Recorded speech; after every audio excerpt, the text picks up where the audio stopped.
Good morning, everyone, and welcome to GPA Trading Services live trading class on this Tuesday, January 12th, 2016. Great to see all of you with us today, so pleased you could join us. And let me send a nice big shout out to our dear friends in archive land as well. All right.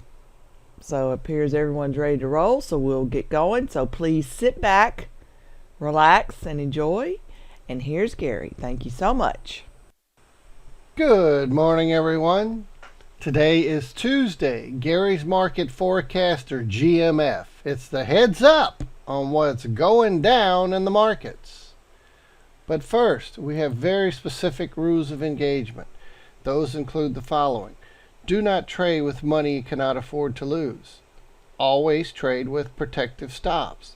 Make certain the 4-hour, the 1-hour, the 30, and the 15-minute time frames align prior to trading with the MPA PE3 software. Also adhere to very strict money management rules, which include never risking more than 2% of your entire account balance on any one given trade. For options friends, never risk more than 5% of your entire account balance on any one given options trade. And finally, all information provided by GPA Trading Services is for your educational purposes. So give me a moment as I open up the charts.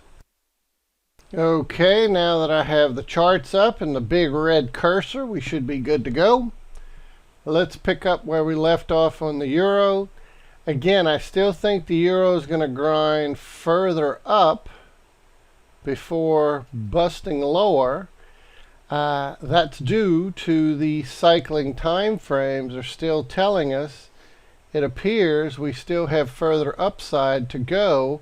What appears to be in this overall wave count of a 1 blue, combination 2 blue, nice strong down move in a 3 blue. Now another combination in 4 blue. And the key component that everyone needs to have on the chart, level of resistance, is going to be this 110.86. 1.1086. That represents this swing point low for wave 1. And when you have an impulsive wave count, meaning 1, 2, 3, 4, 5, your wave 4 correction is not allowed to go into the area of wave 1. There is such a correction, which is a leading or ending diagonal, where wave 4s must go into the areas of wave 1, but an impulsive wave count, as appears we're under now, does not allow that connection and retracement to go into the area of wave 1. So even though the euro the last couple of days has grinded lower, bounced, yesterday it grinded lower, bounced and made another higher high. Today it's starting off grinding a little lower. I still think we have some upside left before this wave 4 is complete. Then we move lower.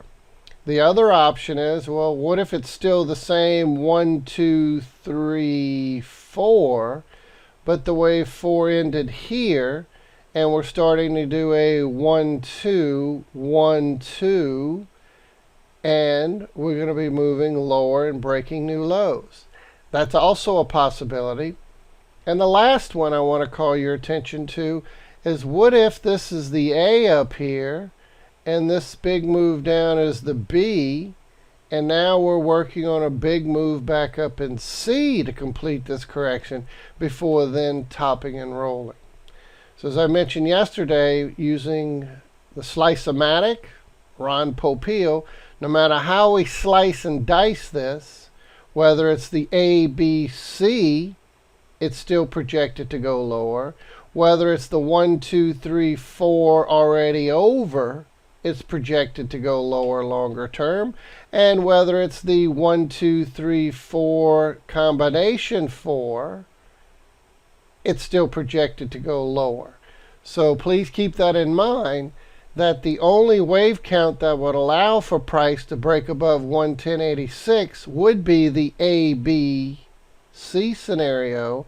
But even if that turned out to be the case, which is the lowest of probabilities, even if it turns out that is the case, it's still projected to then turn over and head much, much, much, much lower. Meaning not only lower, but taking out 104.61, which is represented by this green line, but it also should stair-step its way down to parity and below. So we have some long-term targets sitting out there going into 2017 and beyond, where we expect the euro will be well below parity, and depending on how high that dollar index can climb, we would expect the euro would be somewhere around that 0.8 range or even below that. So let's take a quick glimpse and view what the dollar index has been under as far as grinding. Let's go to the monthly view to get the big perspective. We're still struggling right around this 100 level. We've tested it, we broke above slightly, tested it, broke above, broke back below, and we're still below that 100 level. So Stacy, I want you to make certain that you put on your charts the dollar index and keep an eye on it as this finally breaks this 100. I'm expecting that not only is it going to break 100, but I'm going to go ahead and turn off my auto scroll over here and go back in time, as when the dollar index took a few years, but it looks similar to what's happening now. It would test and go slightly above, test, test, test, test, pull back, test, pull back, test, pull back, until finally it not only broke that 100 level, but it converted it to support. Then it went on and took a couple of years to grind up towards 125 area. So if this is the case towards that 120 area and above, then at this same moment in time when the dollar index was banging doors and banging on the ceiling of 120, the euro was bottoming down around 0.8 in the 0.86, 0.87 range. So the math is still there. If and when, and the projected path long term over the next couple of years, is that the dollar index will clearly bust above 100, and it'll go on to convert it to support, and it should grind higher over the next few years towards this 120 target and above. Well, if that is the case, and the projections are it will be the case, so that when it does play out this way, you can expect the euro will be back towards its lows in that 0.8 range, moving as we move to 120 and above. The euro will be in the 0.8 level, moving lower, and that is where we expect the euro to go. So why are we bringing this up? Because the dollar index is the inverse of what the euro dollar is going to do. So when the euro dollar is struggling and it's moving lower, it's because the dollar index is moving higher. And when the euro is soaring higher, the dollar index is moving lower. So you get the inverse relationship. And again, keep these targets in mind. This 120 level is expected to come back into play in the coming months, meaning probably the next couple of years, just as before. We tested it multiple times and then finally broke above, tested, retested, and then boom, at this point in time, it took a couple of years to grind its way up towards that 120 target. So that's the key component. Not only is the target of 120 important, but how long it finally took once 100 was taken out and it started to climb towards 101, 2, 3, 4, 5, 6, 10, 15, on its way up to 20. It didn't happen overnight. It didn't occur in just a month or two. It took a few years for that to happen. So the same principle should come back into play. And again, we're struggling to break that 100, but that is commonplace. We'd go above, back below, above, back below, above, back below, above, back below. until finally we soared much higher, test, and then boom. A couple of years later, it grinded higher and higher and higher and higher and higher to reach that target. And that is where we expect this is headed again. So keep an eye on the US dollar index here and watch for when the 100 finally gives way, and not only gives way to break above it, but then when the time frames cycle back against it, it holds as support and bounces off of it to start this big several year uptrend. And that's what we're expected to see. So again, in the inverse of that, the euro is the exact opposite, meaning that when the dollar index finally does in fact make its mark and break above 100, the euro should be breaking down, making its move to these lows that it hasn't seen in many years. So I'm going to turn the auto scroll off on the euro, and as we go back in time, we can see that the euro during the same point in time was down here in the 0.8 range, well below parity. So here's the scenario. It's test, broke and started to go down over the next several years. And as we were reaching 120 on the dollar index, the euro was reaching these lows in the 0.8 range and a low of 0.82 range. So that's why we're expecting once we finally get down here and the dollar index finally gets up toward that 120 and above, the euro should be down here at 0.8 and below. So that's thousands of pips away. As we know, we're at 1.08. We need to go well over 800 pips just to get to parity. And then below parity, we're talking several thousand pips to get down to 0.8. So we got a long way to go for the euro to decline all the way back to the 0.8 range, as well as additional 800 pips for it to go down just to parity. So this is what we're expecting the euro to do, is to be down here in these sub-parity levels, down into the 0.8 range and below, as the dollar index moves back to 120 and above. The euro will move back down here into the 0.8 range and below. Fair enough? So that's what the relationship between the two.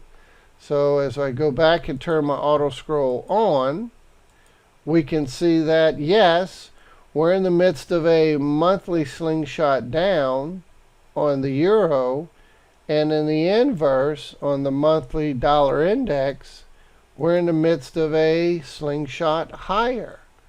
So it's the exact opposite as we go through. Let me turn my auto scroll back on the dollar index, and we're slingshotting higher. So that's what I mean by the exact inverse. We're slingshotting higher in the dollar index on the monthly. We're slingshotting lower on the euro dollar monthly. So what does that mean for us to trade the euro? Again, we're in the midst of this subdividing wave count, which appears that this wave 4 is not quite done. And we should see price stay above the low here. And we're in the process of grinding up higher, but we should not go into the level of 110.86. So I'm looking for a lower high over here. I still expect the euro will probably grind towards that 110 level, but no higher than 110.86, top and roll and start heading back down. How are we going to get there? It's through the cycling time frames. So from a monthly perspective, we see long term, this could still stay engaging for several more months as we pull back down and start heading its move towards parity and breaking 104.61. The weekly has been depressurizing and just sitting here waiting for our reversal. And ultimately, once this takes over, I'm expecting this will, once this correction is over, that is, start to pull the euro back down, making new lows, headed down towards this 105.19 slash, here's the low over here, 104.61. And we should see that be taken out in the months to come. but we still need price to finish this correction, and onward and downward we go. Well, we're just sitting here in limbo. We're just kind of flattened out, turning, ready to go, but it's not taking the bait just yet. And that is, we're waiting for the daily to finish its turn. Well, Gary, notice it started to slightly turn out. Yes, it was pushing up, and yes, it's starting to slightly turn, but price action's not responding to it. It's not dropping off a cliff here to break new lows. So I want you to keep an eye on a couple of things. A, we should not see price go back above 110.86. Basically, how much higher can we grind on this Ichimoku template? We could grind back towards the top of the cloud / my 50% retracement. We could maybe go a little higher, but we cannot go as high as a 61.8% retracement, because that would mean we're going to break that 110.86 in order to get there. So we may be taking a little hiatus here as my workforce moves from overbought to oversold, but I'm going to look for signs and symptoms of this 4 hour as it finishes its cycle to start to turn back up, forcing that daily to turn and grind back higher. So remember, it's all about the cycles. Well, why did the daily start to turn over? Because my 4 hour is still pushing a little lower. And we're not coming close to breaching the low over here. And we should expect part of this combination that we're seeing. We should not see some new lows out of this. We should see higher lows as the 4 hour finishes its cycle, turns back up. That's when I'm going to expect this daily that's just sitting here, yeah, slightly turn. I would expect it to turn right back up. But notice, the PAI slightly turned, but the trend momentum has not turned yet. So I'm going to keep an eye on this. As my 4 hour starts to cycle back up, I'm going to expect the euro will grind higher, making a run back from the 108 range back towards the 110 range. And yesterday, as we talked about this live in class, the euro went right to where we said it was going to go. We talked about it being on the close to the purple line here on the daily, and we talked about the gold line on the 4 hour as it went, or the purple line on the 4 hour as well, that we said we expected the euro would make a move toward that 108.50, then bounce off of it. Well, it did that perfectly. It went right to it, bounced, went up, then we tested it again and we squirted just a little bit lower, but it's still, look at the rejection wick here. It's still holding above that 108.50 range, and it's trying to move upwards. Even though the daily turned and hooked out since yesterday, it's still not smoking to the downside. So that leaves us with a weekly. Yes, it's sitting here waiting, but I do expect once my daily finishes that up move, my 4 hour cycles back from oversold back towards overbought. That's how we're going to push towards 110. And then we're going to have a 4 hour back in overbought territory. My workforce, 1530 1 hour back in overbought territory. And we're going to have a daily that is slightly turning out, will ultimately turn and hook over towards the downside, not just turn and hook out on the PAI here, but my trend momentum and price action, both trend momentum and the PAI, will then turn over as we get back to 110 area. This will push up into overbought territory. We'll finish another day or so, a few more days up, and that would allow us to grind and grunt our way higher into overbought territory, right? So picture this as we're painting the Picasso. We expect to see the 4 hour change the perspective of the euro and force it to grind towards 110, which represents on this daily Ichimoku template, it pushes us toward this top of the cloud. And maybe a tad bit higher again, but not all the way to 61.8. Why? Because that's my 110.86 would be taken out if we go this high. So I'm going to look for the 4 hour to change directions as it bottoms and reverses. It's going to pull this daily that's slightly turning back up. It's going to allow the trend momentums to flow a little more towards overbought territory. Then once I have my 4-hour cycling down, my daily cycling down, that's when I expect for the weekly to take over and force this to engage down and force price to go from 110 level, stair step, stair step, stair step, lower, lower, lower, lower, on its way down to this swing point low of 105.19, ultimately taking out 104.61. Along with that same principle of taking 104.61 out and starting its journey towards parity would be the dollar index finally taking out that 100 level and starting its journey towards 110, 120 and above. All right? So please keep those things in perspective, that yes, even though we got a little bit of a dip here in my weekly, certainly waiting, it's just sitting there going, yeah, I'm ready. I still think we're going to see another cycle up because the daily is starting to slightly turn out. Well, shouldn't it turn slightly when my 4 hours moving from overbought to oversold, right? So if my 4-hour trend momentums are moving from overbought towards oversold, the PAI is moving from overbought towards oversold, that would be the catalyst behind this PAI slightly turning. That's okay. But we're going to keep an eye on the trend momentum. Does it force this to not only turn out but move from overbought to oversold? Then I would expect to see the trend momentum cross to the downside and move to oversold. I don't think we're going to see that now. I think we're going to see the 4-hour finish that cycle. Then we're going to turn up. We're going to finish the cycle, turn up, and as my 4-hour trend momentum and PAI, John Young husband, starts to move from oversold to overbought, we're going to grind towards 110. And it may take a few days, day or two or so, and once we're at the 110 level, my 4-hour should be back in overbought territory,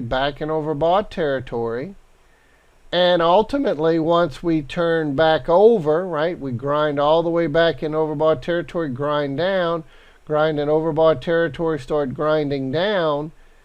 That daily will then be in overbought territory as well as we grind towards that 110 level. And once we're up here together, we're then going to see a 4-hour topping and rolling. We're going to see a daily topping and rolling. And that's when I expect to see the 4-hour and the daily topping and rolling from overbought moving to oversold. And that's when I'm going to expect to see this weekly will start engaging down. Fair enough?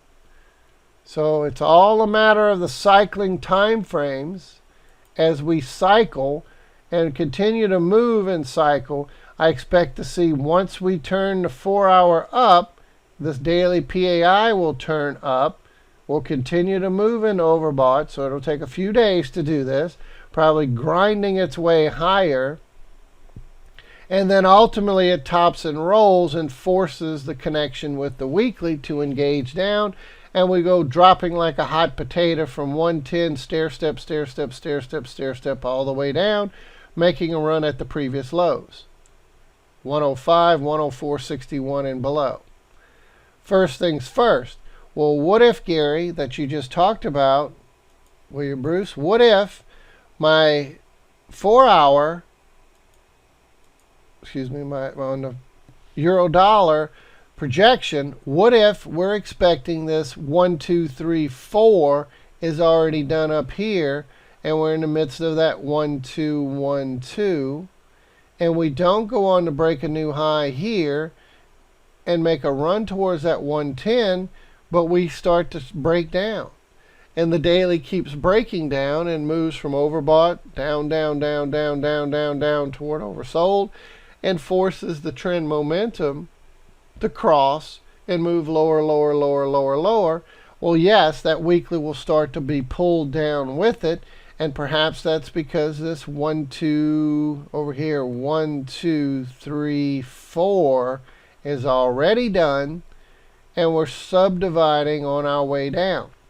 Well, again, not only did I say we'd see this start to turn and hook out, but we need to see the trend momentum that still shows angling separation to the upside turn over and head down. That's when I would start to say that wave 4 correction is not still unfolding, it is complete and it's moving down.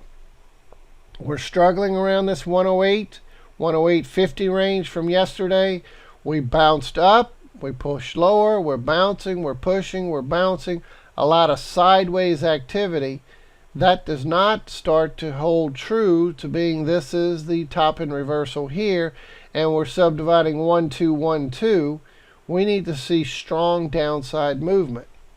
If it is 1, 2, 1, 2, and 4 is already done over here, then we should see that robust movement downward, and we're not seeing it so far anyway.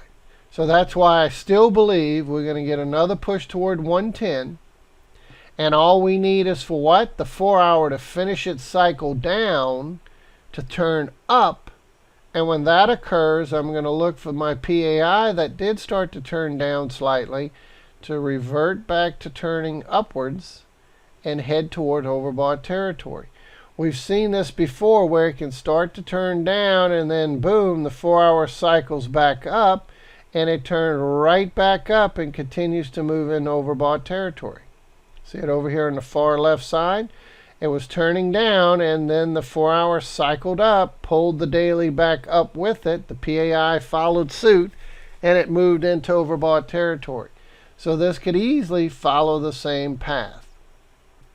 So again, my number one priority and number one wave count is that we do not have a top in reversal yet. I think this wave 4 is not complete, and I think it's just going to grind its way sideways to higher as we've been seeing what? Lows, highs, higher lows, higher highs. Then the next day we got a little doji in here, a little hammer top, where we went down and it was totally rejected and closed to a positive green. And then yesterday we did get a down candle, but still made another higher high as it's grinding, grunting, grinding, grunting toward this 110 level. And yes, today starting out with a little bit of a negative move down. But again, that's the 4 hour moving from overbought toward oversold. And it's not going to take days or days for that to finish cycling. It should start to finish its cycle and move higher over the next day or so. All right.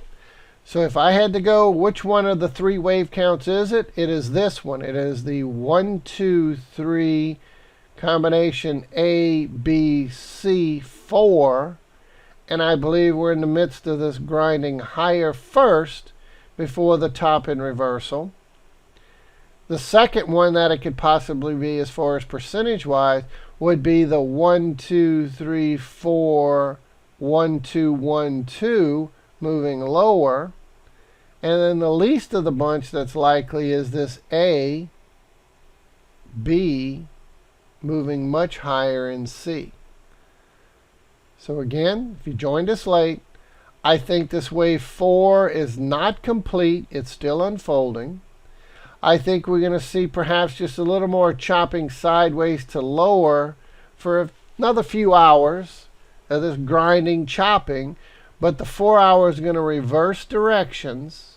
And when it reverses directions and starts pushing higher, we're going to see the daily turn and go back up. And we're going to see price action grind towards that 110 level. And once we reach the 110 level, but no higher than 110.86, I'm going to look for the 4 hour to turn back to the downside. I'm going to look for the daily to turn back to the downside. And as my 4 hour moves from overbought to oversold, my daily moves from overbought to oversold, it's going to pull the weekly engaging slingshot down to start moving toward oversold. And that's where we're going to start to go down, stair step, stair step, stair step, and make our move toward this 105.19 / 104.61. Any questions before I move on? I want everyone with the perfect visual. We know what the software should look like. We know what should be unfolding.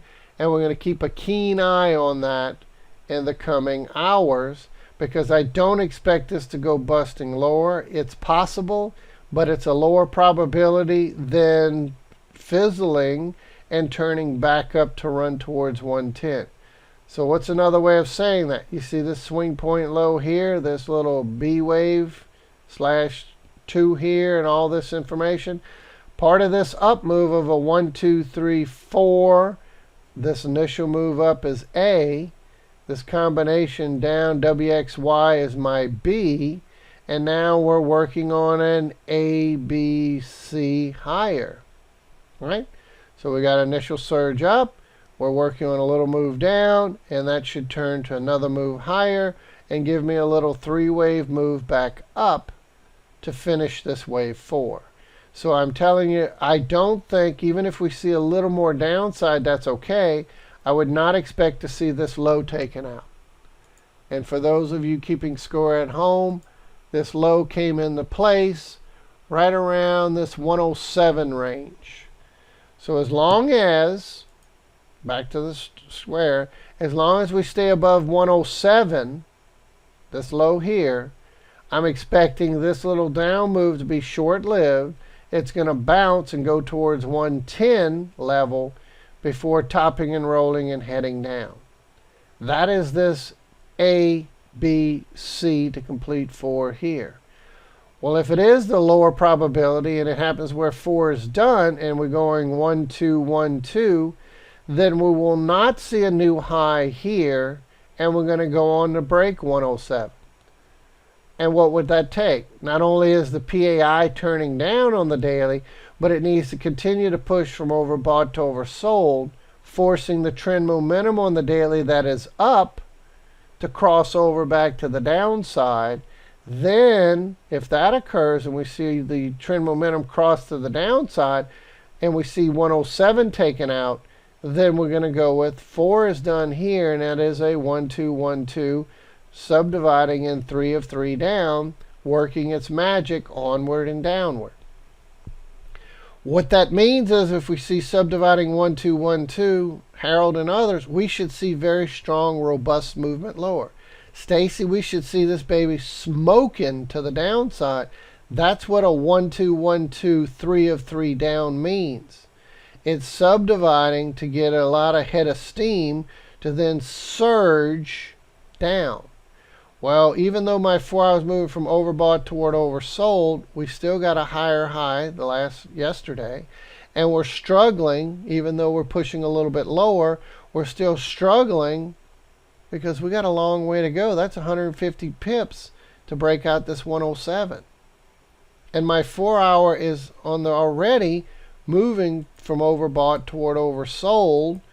So we're running out of what? Fuel. We're running out of fuel for the 4 hour to move down to pull this 150 pips down. And what happened the last several times the euro went down to this area? It bounced, and it's likely to bounce again before coming anywhere near that 107 range. Right? Look how much lower it has to go. It has to go through the purple line, all the way through the bottom of the cloud, chew through that, come down to this battle zone over here, take that out, onward and downward to this low over here in the 107 range, before we can say that, yeah, that guarantees that wave 4 over here is done, and this is part of that 1, 2, 1, 2, and we're definitely moving lower. Well, look, we're running out of real estate here. What happens when the 4 hour starts to bottom and reverse? I believe we're going to hold this supported area. Even if we go a little bit lower, that's okay. As long as it stays above this low here, 107, I'm going to look for this to reverse and head higher when this 4 hour finishes that cycle. So in closing, look for the euro to grind in a chopping up and down sideways to lower direction until the foreman and workforce finishes that down cycle. Most importantly, this 4 hour. And once the 4 hour changes directions and moves up, John, I'm going to expect price is going to move and start grinding its way back towards 110. perhaps a little bit above it, but below 110.86. At which point, this reverses and goes up, this reverses and goes up. It meets up here in overbought territory over the next few days. And my daily that was sitting there, starting to initially turn and hook out, is going to join forces with the Foreman as it moves from overbought, oversold territory back towards overbought. My daily is going to join forces and turn right back up and grind up here. My trend momentums will continue to grind up here. At which point, Harold Glenn, we're going to have the 4 hour in overbought territory. We're going to have this daily in overbought territory. We're going to have price action back up towards this 110 level. And then we're going to look for the top in reversal. Now, what if it is the 4 is done here and it's part of the 1212? Then price is going to break down and take out 107. Everybody good? We see 107 taken out, we get a new low, then we're going to go with this 4 is done. We move a little chop, chop, chop sideways to lower initially till the 4 hour finishes that cycle. Then it starts ramping back up. The daily should ramp with it. Finish that cycle. We're going to expect it's going to grind back towards 110, which in this daily Ichimoku chart here, we're going to look for it to grind back towards the top of the cloud and then look for that reversal. Okay? Pound dollar breaking down. Pound is breaking down, breaking down, breaking down. And where is it going as we said our next target would be? 143.90. And we're very close at 144. So we're just shy of that target. But that's what we're expecting. And this is part of, Stacy, a 1-2-1-2-1-2 scenario. When you start to do the 1-2-1-2-1-2 for our boxing enthusiasts, that's when George Foreman kept hitting Joe Frazier with his infamous 1-2-1-2-1-2. And what happened? Down goes Frazier!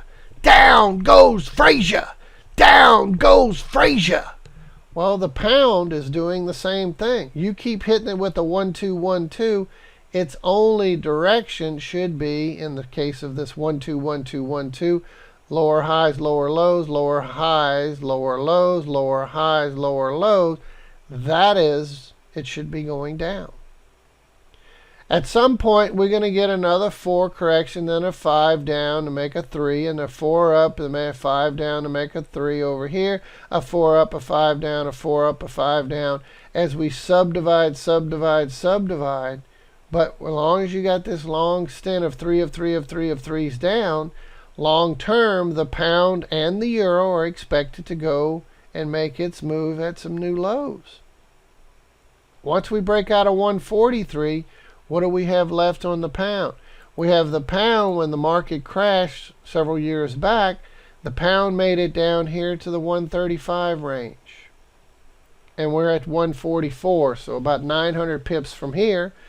But I expect to see that as the dollar index moves up towards that 100, breaks it, moves to 110, 120, I'm expecting the pound to start to move down towards 135 and below. So could the pound make a run towards parity? Sure, it could. I don't know if it's going to get that far, but it could certainly make a run towards parity. But I do expect as the dollar index moves back towards that 120 and above area, the pound's going to go below 135 and below. So we still got a ways to go. But remember, it's not just going to break down every day and go lower, lower, lower, lower, lower, out of control lower.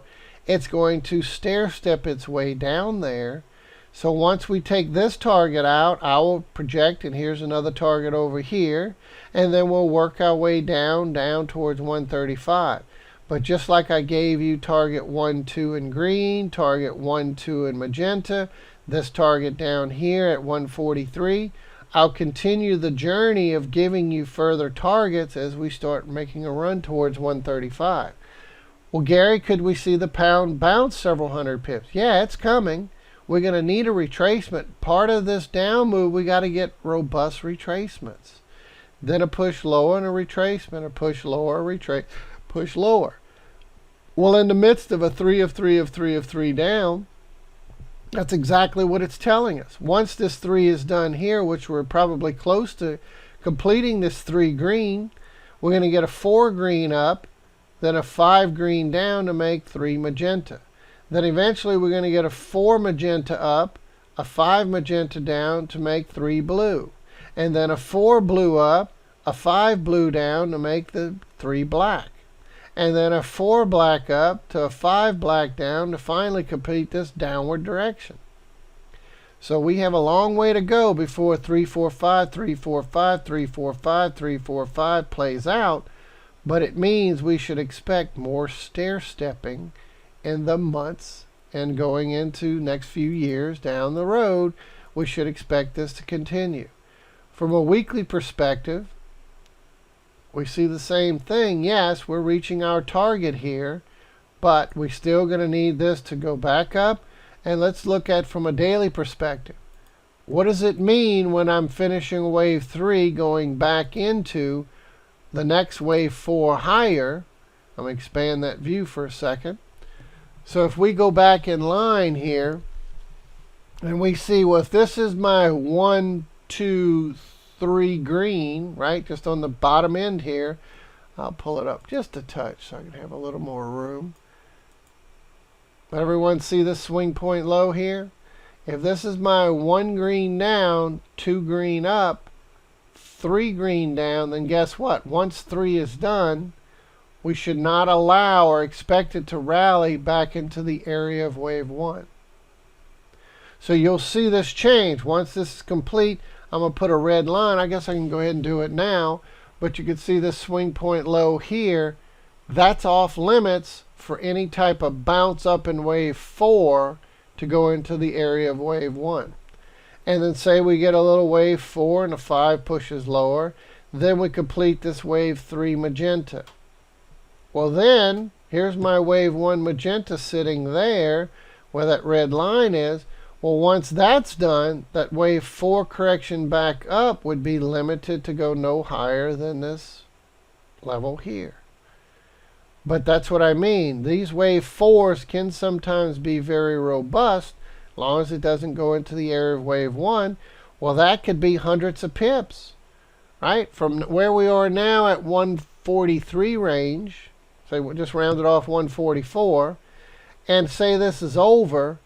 Well, we could move all the way back up to this swing point low here, which is sitting at 146. So we could see upwards of a 200 plus pip rally to the upside and still honor that swing point low.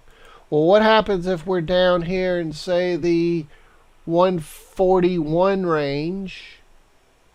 3, 4, 5. We come down here to this magenta. What if we're down here and say 141, 142, and my wave 3 completes there? Then we could come all the way back up towards this 148 range.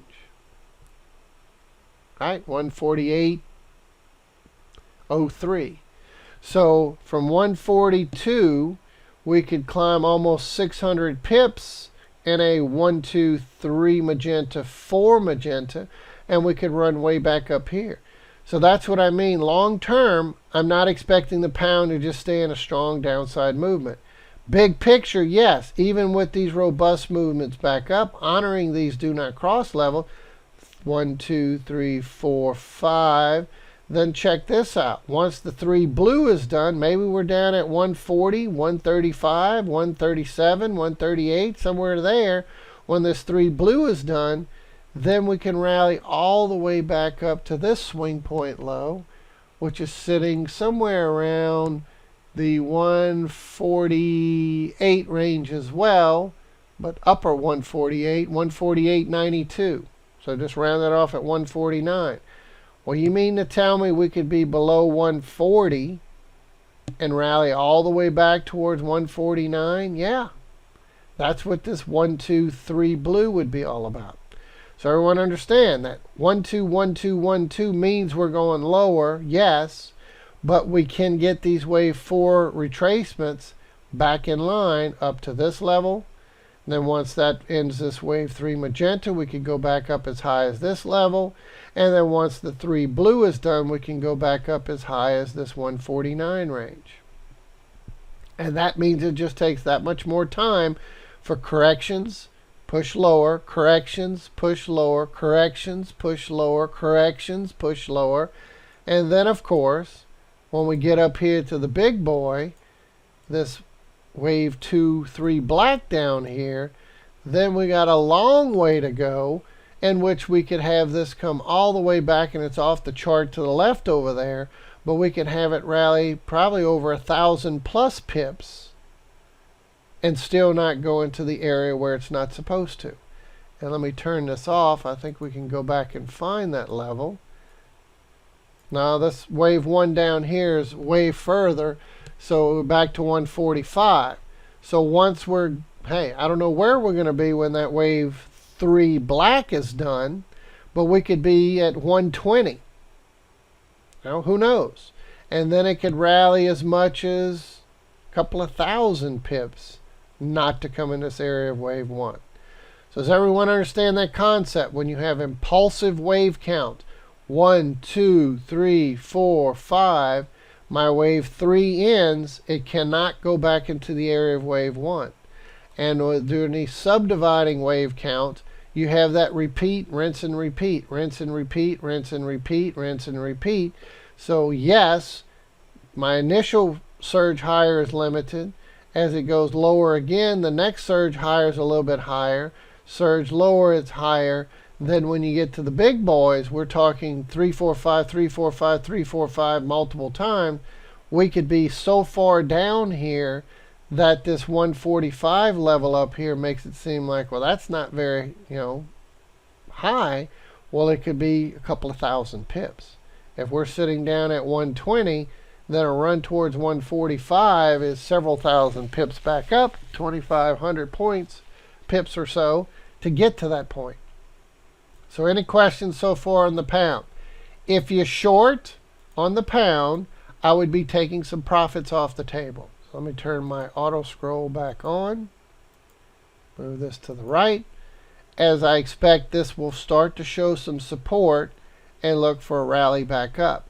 I believe this wave 3 is very close to being complete, and we're going to start to see a retracement back up in 4. All right? So let's go to the software. My weekly is oversold but still down. My daily is oversold but still down. 4 hour is oversold but still down. So that's why we're making a run at the level, what we say, 143.90 on Q. Just 1 second. All right. So I'm expecting, that's why we should be peeling off profits, because we've come to the area in which we know we're going to have a bounce. Why do we know and have a feeling for that? Because my time frames are all back toward oversold territory, which means at some point we're going to get that retracement back up. Everybody clear? So take your profits on the short side, look for a chopping, overlapping sideways to upwards correction, followed by another push lower. Then another chopping up and down sideways to higher correction by another push lower, followed by another chopping sideways to higher correction and another push lower. Part of our 1, 2, 1, 2, 1, 2 scenario.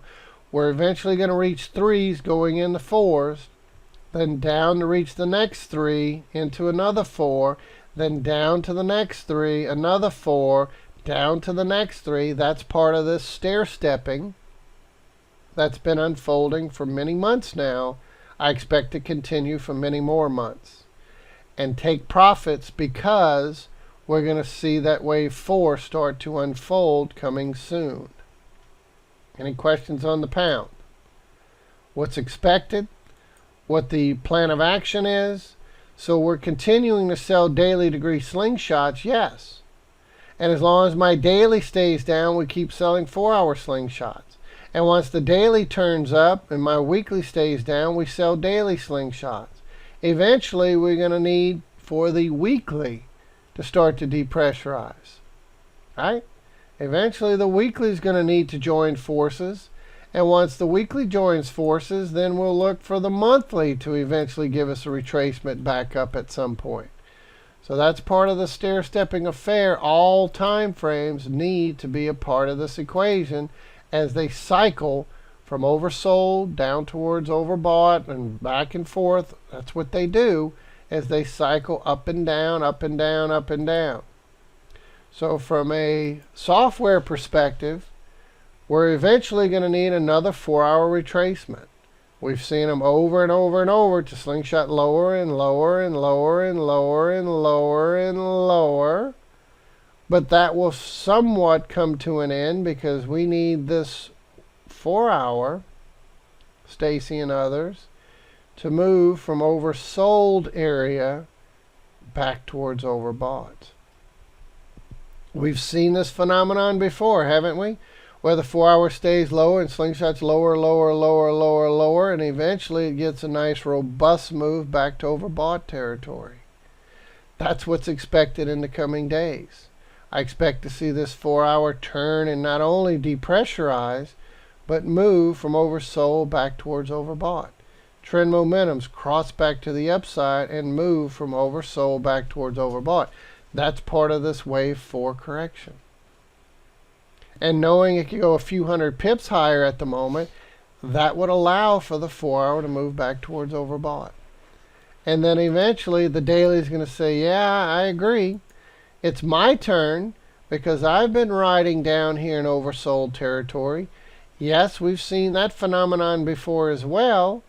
And it's ultimately going to end up where the daily will move from oversold back towards overbought, oversold back towards overbought.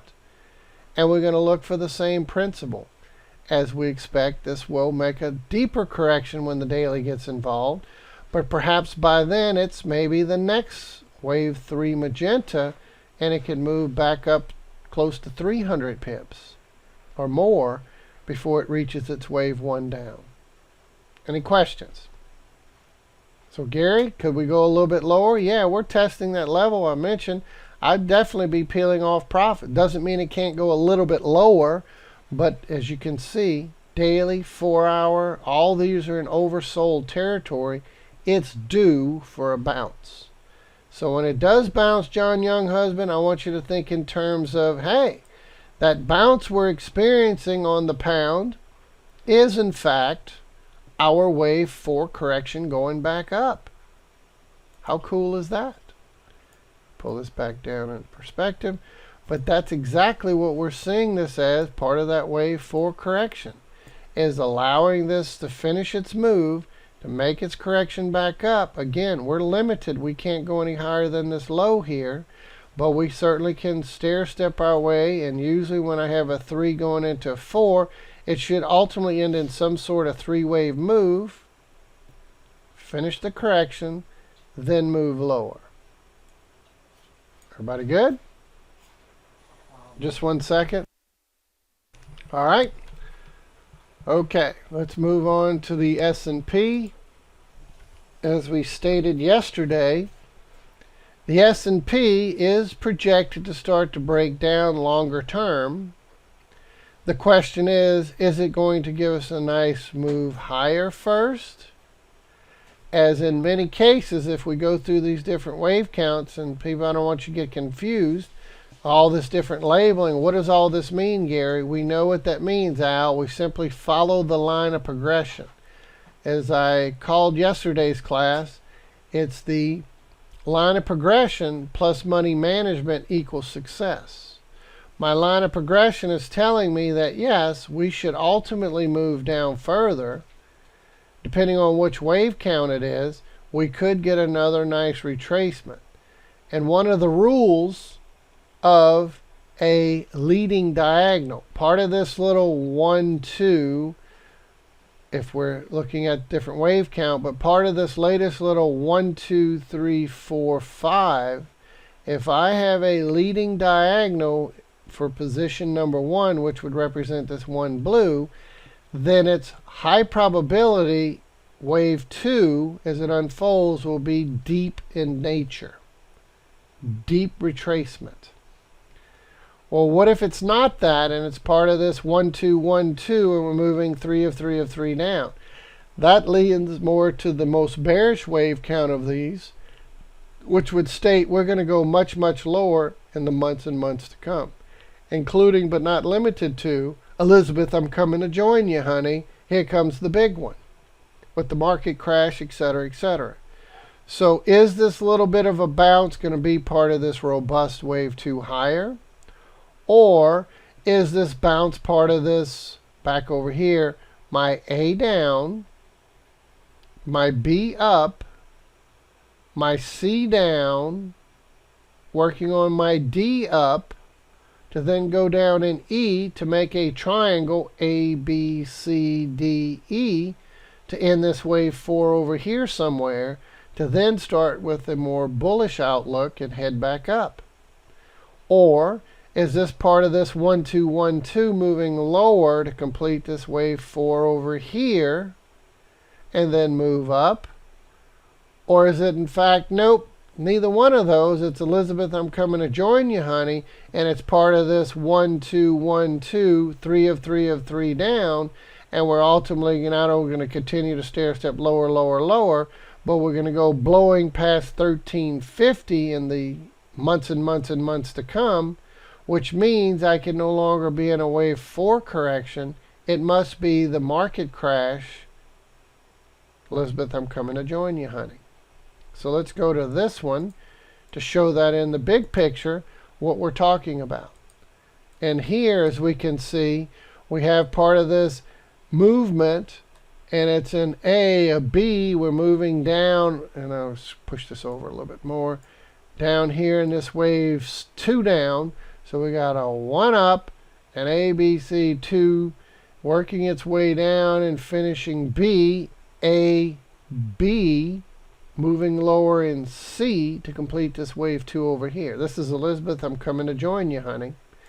Meaning we must see price continue to decline and break below this previous wave 1. So I know there's a lot of labeling on here, but just focus on my cursor. We have wave 1 here, down in 2, up in 3, down in 4. Well, if that is the more bullish outlook, my wave 4 is restricted by going no lower than this swing point high of wave 1, and that's sitting right around this 1350 area. Well, Gary, that's 600 points away, right? A little less than 600 points. Yeah. Well, what happens if it breaks below that? Then it must be this one down here. James, got that? Same rule we talked about earlier. A 1, 2, 3, 4.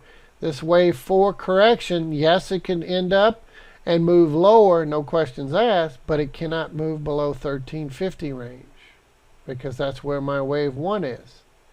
And if it does break down over the next multiple months, next year, etc., and break below this 13, then it must be Elizabeth, I'm coming to join you, honey.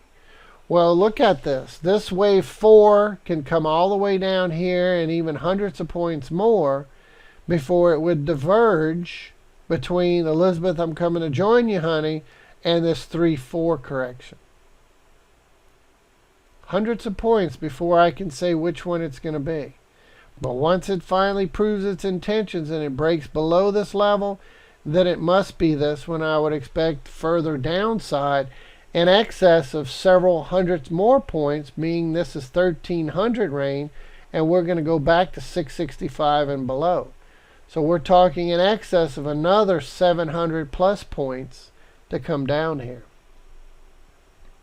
So I don't know. Is this 1, 2, 3, we're working on that wave 4 correction? Or is this the A, B, working on the big one, Elizabeth, I'm coming to join you? And again, both of them could go lower. Yes, it can take these out. Yes, it can go lower and push even lower. But at what point does it stop? It can't break this level here. And if it does, slightly goes just even a point below that, then it's over. It can no longer be a 1, 2, 3, 4 going higher. It must be part of the stair stepping down in wave 2. Well, up and until then, we have a couple of different options on this wave 4. One was, is this wave 4 done over here? I don't think so. That's the least likely of a 1, 2, 1, 2, and we're going back up. I don't think that's the case. I think this is off the table now, and we have a wave 4 correction over here in that triangle. So I'll go back to the daily view to show that to you one more time. We have two choices for our wave 4 correction to unfold, and that would be the triangle A, get my cursor back up, my A, B, C, D, E, which means this wave 4 is going to complete higher than the swing point low, part of a triangle, means my C wave, if it ends here, my D wave cannot go above my B wave, which would be restricted to go no higher. And once it's over, it would be restricted to go no lower than this C wave. It must be shorter. So if my A wave is a certain length and it's a contracting triangle, my B wave, my C must be shorter than A, and my D must be shorter than B, so that it shows a contracting triangle. Everybody good? So that would limit how high my C wave can go. It can't go any lower. And then my D wave, if it unfolds in this method, it can only go so high and cannot go above the B wave. Then when it finishes and moves lower in E, it cannot go below the C. Everybody good? So it's part of A, B, C, D, E. Wave 4 over, and we're much more bullish to the upside.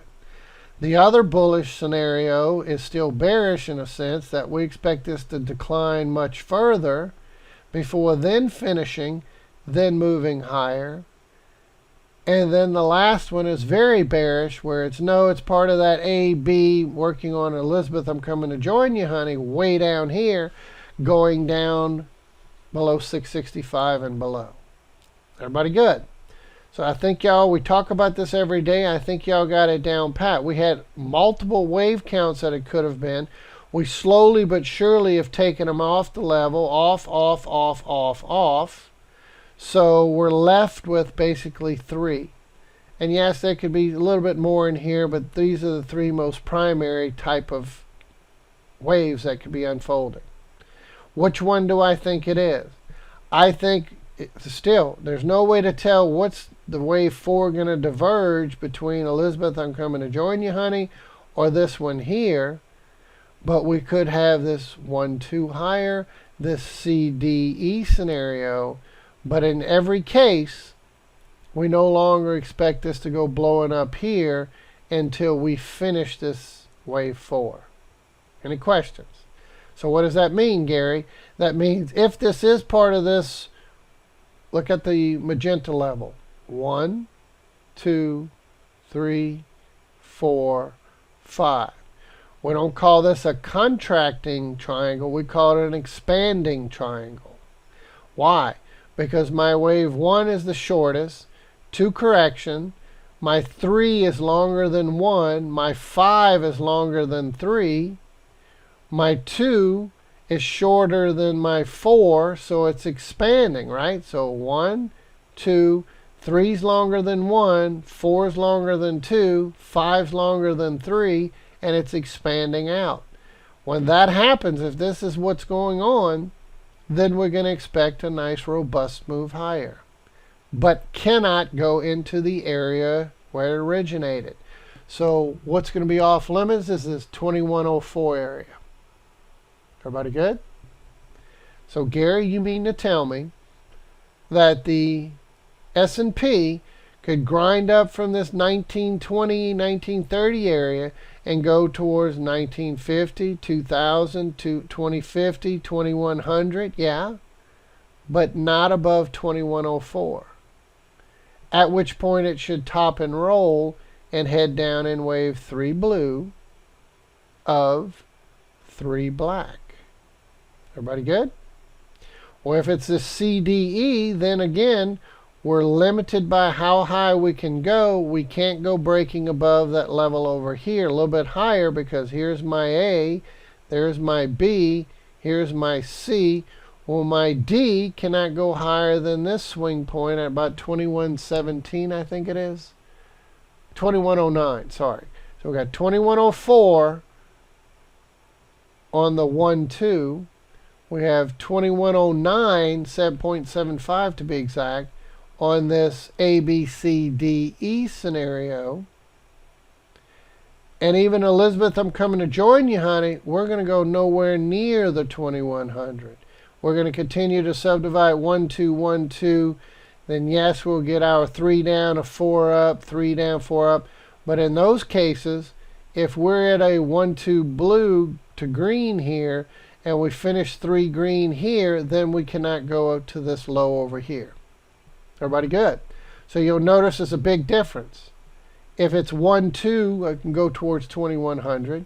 If it's CD, we can go towards 2100.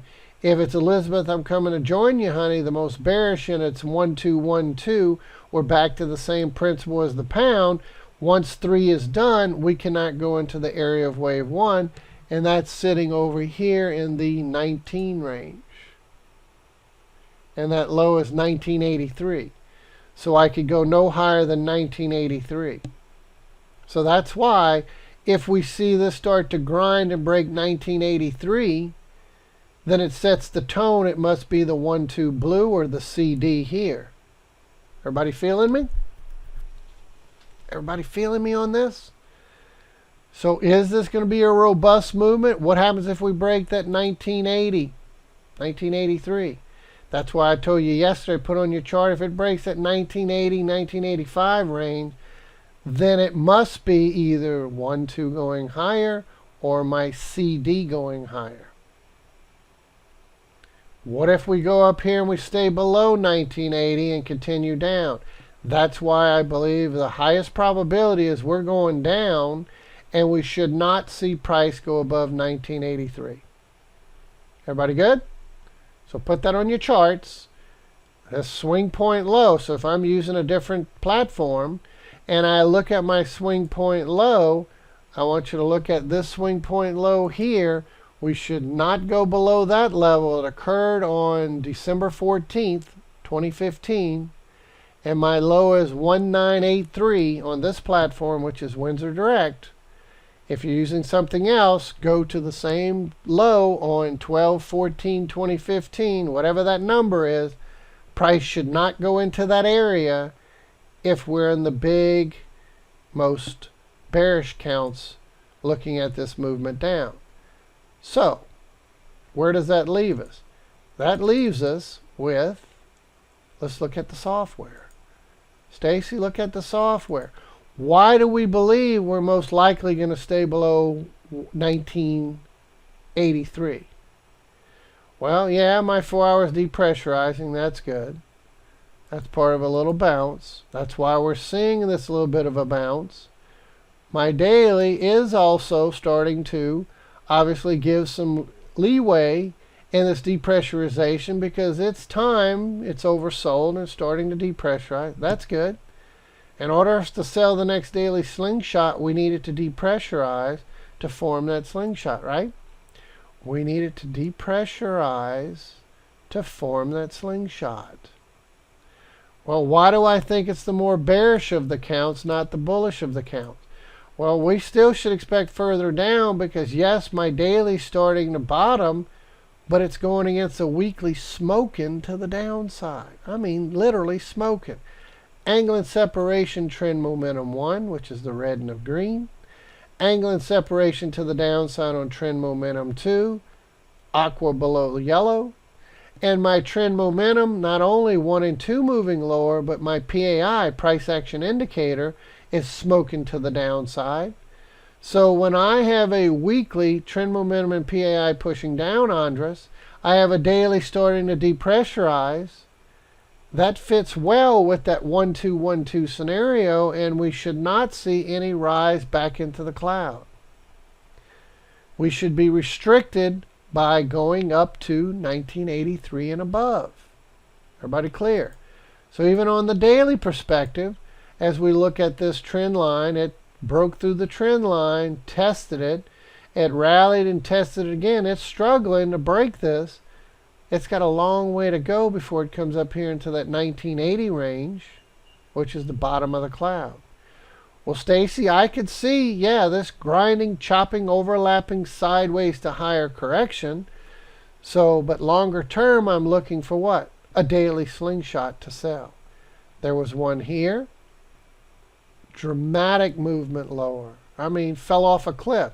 Had a smaller degree one here, but still made multiple points.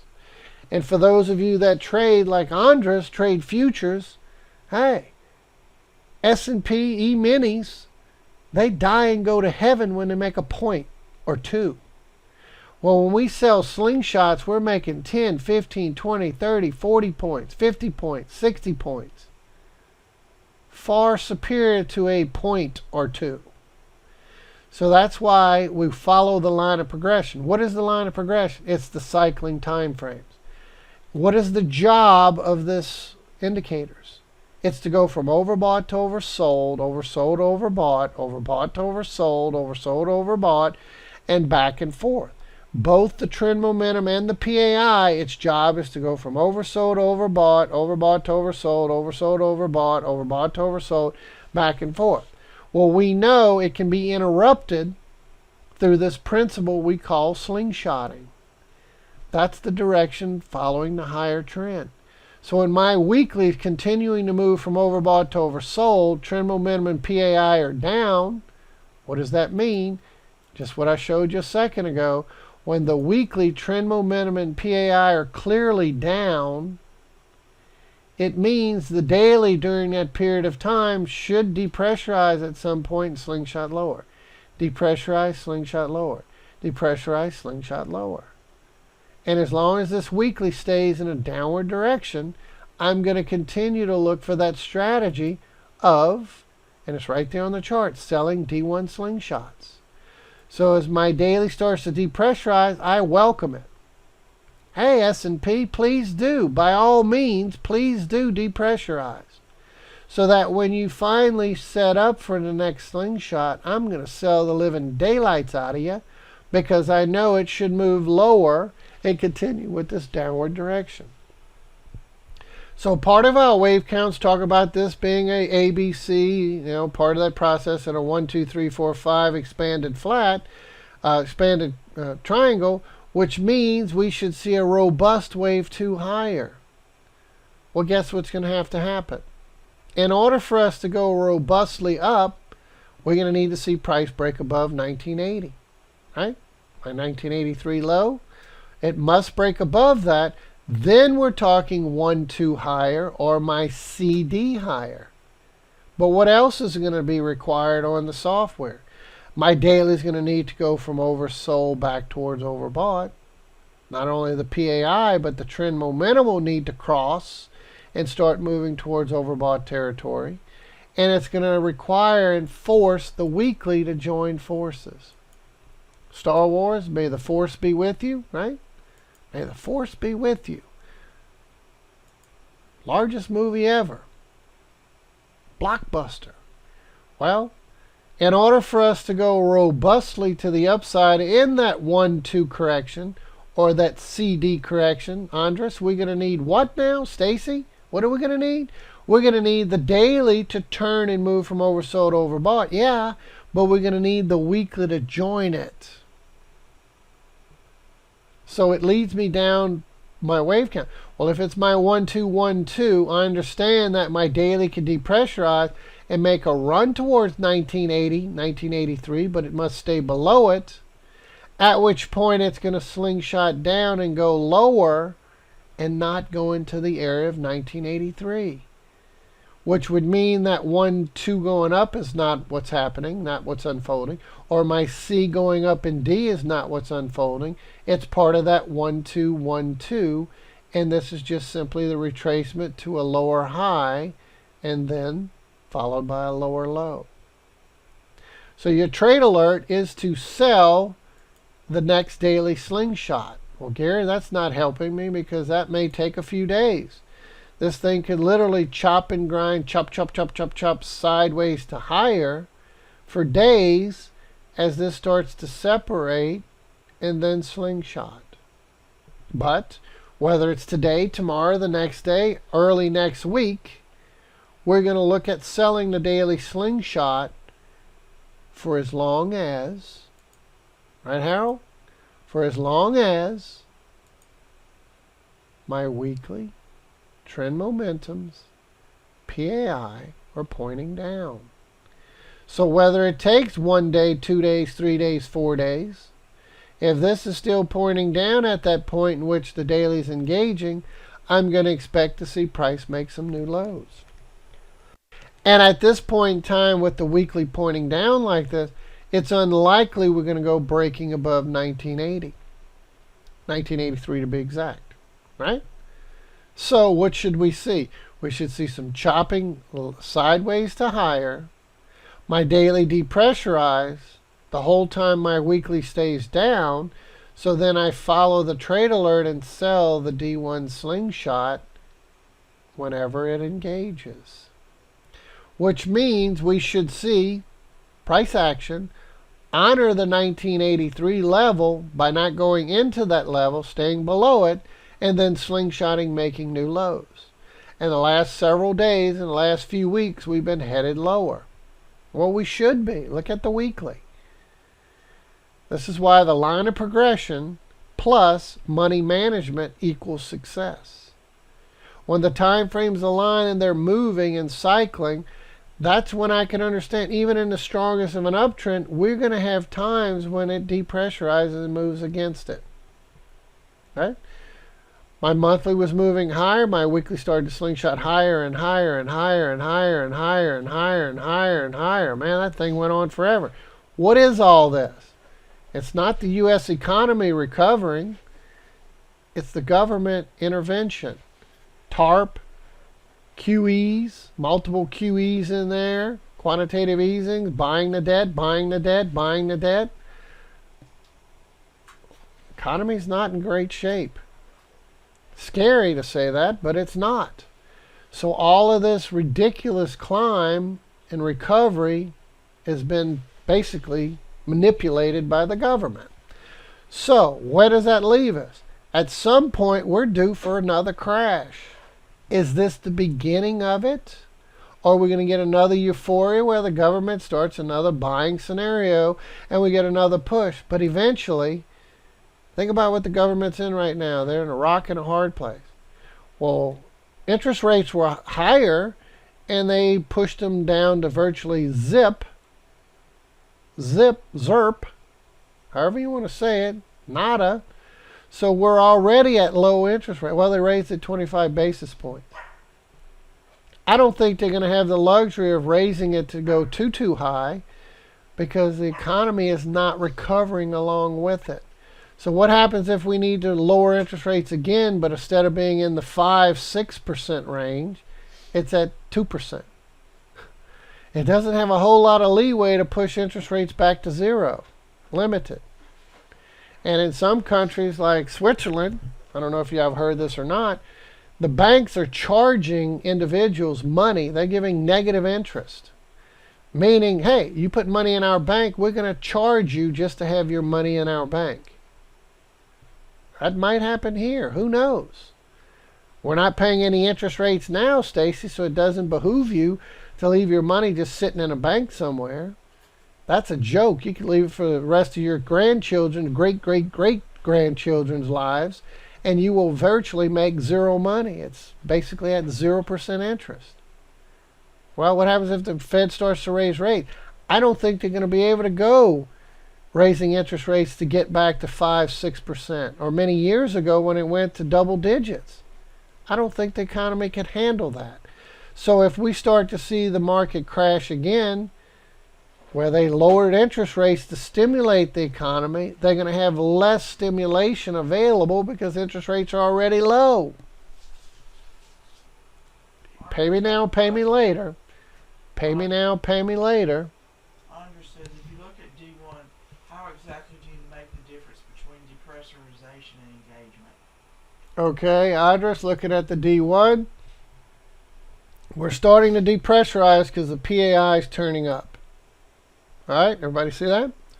That's what we call depressurization. I'm basically just looking for an opportunity to sell the next slingshot. What is a slingshot?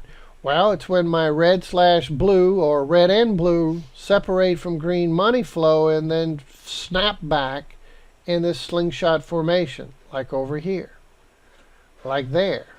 There are times when you get huge separation. There are times when you get small separation. And there's even times when you get no separation. So this daily could start turning up. We get another big push downward.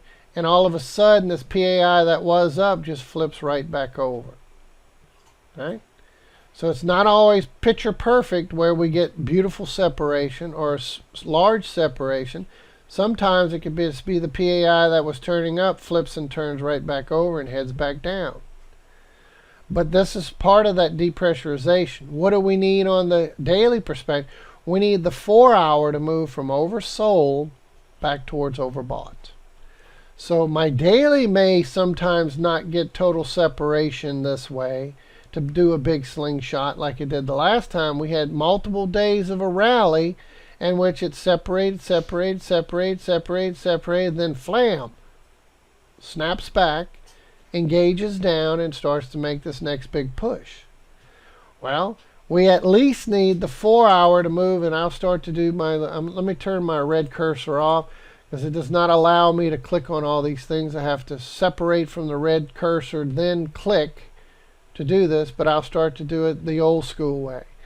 When we had this multiple day rally over here, it allowed the daily to move from oversold back towards overbought, form that slingshot, right, for multiple days of it, before it then popped and started to reverse back over. So what did we see in this area as my daily went from oversold territory, made a run back towards overbought? See the trend momentums? I'll put my red cursor back on. Trend momentums flipped, Stacy, and made a run towards overbought. Didn't quite get all the way in overbought territory before it flipped. And my PAI made a run towards overbought territory before it flipped. But what happened during these multiple days as it grunted, took a little sideways path, grinded up one more time, then bam, down we went. Check out the 4 hour. What happened?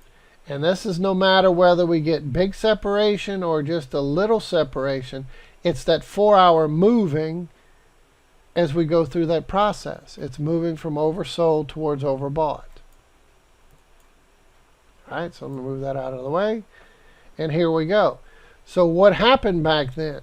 My 4 hour went from oversold towards overbought. Everybody see that right there? Went from oversold towards overbought. Then it depressurized to then slingshot higher on cue. Went from oversold to overbought, depressurized to slingshot, big massive slingshot higher to move back in overbought territory before then it turns over and pulls the daily slingshot down, and we see this big massive decline. So Andres, back to that scenario. My daily could start to depressurize early. If I don't get a big move for multiple days where they get separation, my 4 hour will simply just move from oversold back towards overbought, turn, and then flip right back down. Other times when it could possibly happen, like right now, let's go back to the daily. Well, what if this daily just does like this and it flips right back over without a whole lot of separation, right? We don't really get the red or the blue to separate from green money flow. We just simply see this little blip up and then it flips right back over. Well, that's when the 4 hour doesn't have the time to move all the way from oversold to overbought. It might be that it starts to move somewhat of the territory, then it too slingshots and reverses and turns over. Right? So the key is going to be, how do I know it's going to be the daily depressurizing, flipping right over, or it's going to stay for multiple days like it did over here to move all the way from oversold to overbought? Everybody see the difference? Oversold all the way to overbought. And because the daily kept forming before it engaged over here, my 4 hour then top rolled and slingshotted higher because the daily kept forming and forming.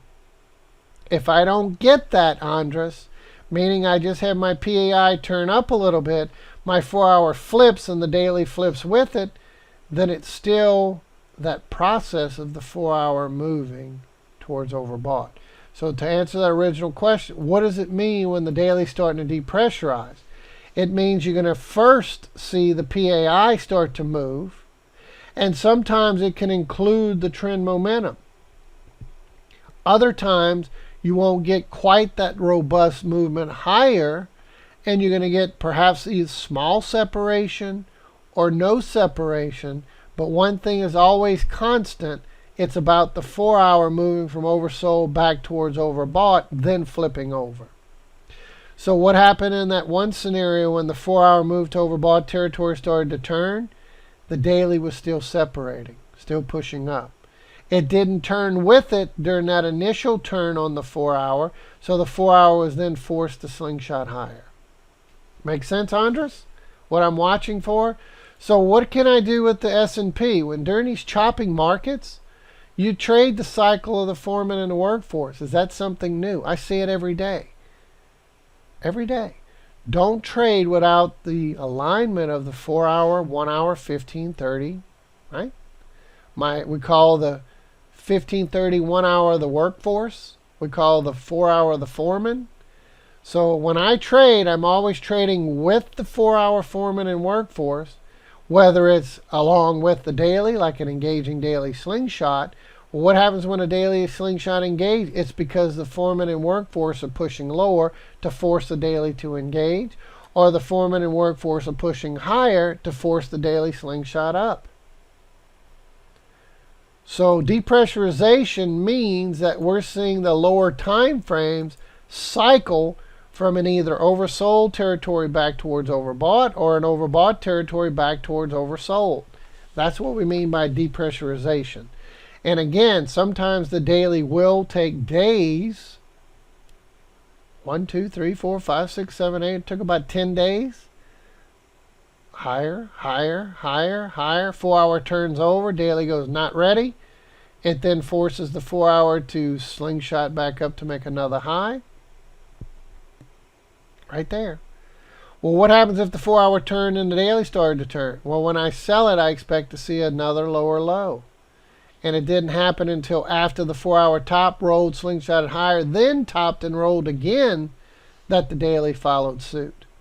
So that's why I don't want to catch you off guard. Well, Gary, I've been waiting for days. Marty, man, I've been waiting for days to sell a slingshot, and we never got one. It just flipped right back over, right? This was going up, and then it just flipped right back over, and without any separation, not even a little bit of separation, it just did one of those. Well, that's why I'm still selling my foreman and workforce, watching to see what happened. And back over here, when we started to move and the 4-hour started to turn back over, look, it dipped a few points. Yeah, it dipped some points as it was depressurizing. And the daily during this period right here was saying, nope, I'm not ready to flip over yet. I'm still going higher. So it forced the 4-hour to slingshot up. One thing you can always know, if my 4-hour turns over and the daily's still going up, it's going to force the 4-hour to slingshot up. If my 4-hour turns over and turns the daily with it like it did over here, then we're expecting big things to the downside. And why was that? Well, not only did it pull the daily and engage the daily slingshot down, it was moving in the direction of that weekly trend momentum in PAI. That's why it's still moving in the direction of the weekly trend momentum in PAI. That's why I tell you to look at it. Is this still down? The answer is yes. Then I'm going to sell the next daily slingshot. Whether or not I get, in this case, picture perfect, big separation slingshot to sell, whether it turns into a smaller separation in a sell, or whether it's just one of these that blips right over. It's still the same principle. It is because the 4-hour foreman and workforce shifted downward that pulled this slingshot to engage. It's the 4-hour shifting downward that pulled this one to engage, or it could be this little blip. Sometimes you'll see these, right? When my daily was turning up, my 4-hour did a cycle, started engaging and heading back down. My 4-hour went from moving up to moving down, and it pulled the daily with it.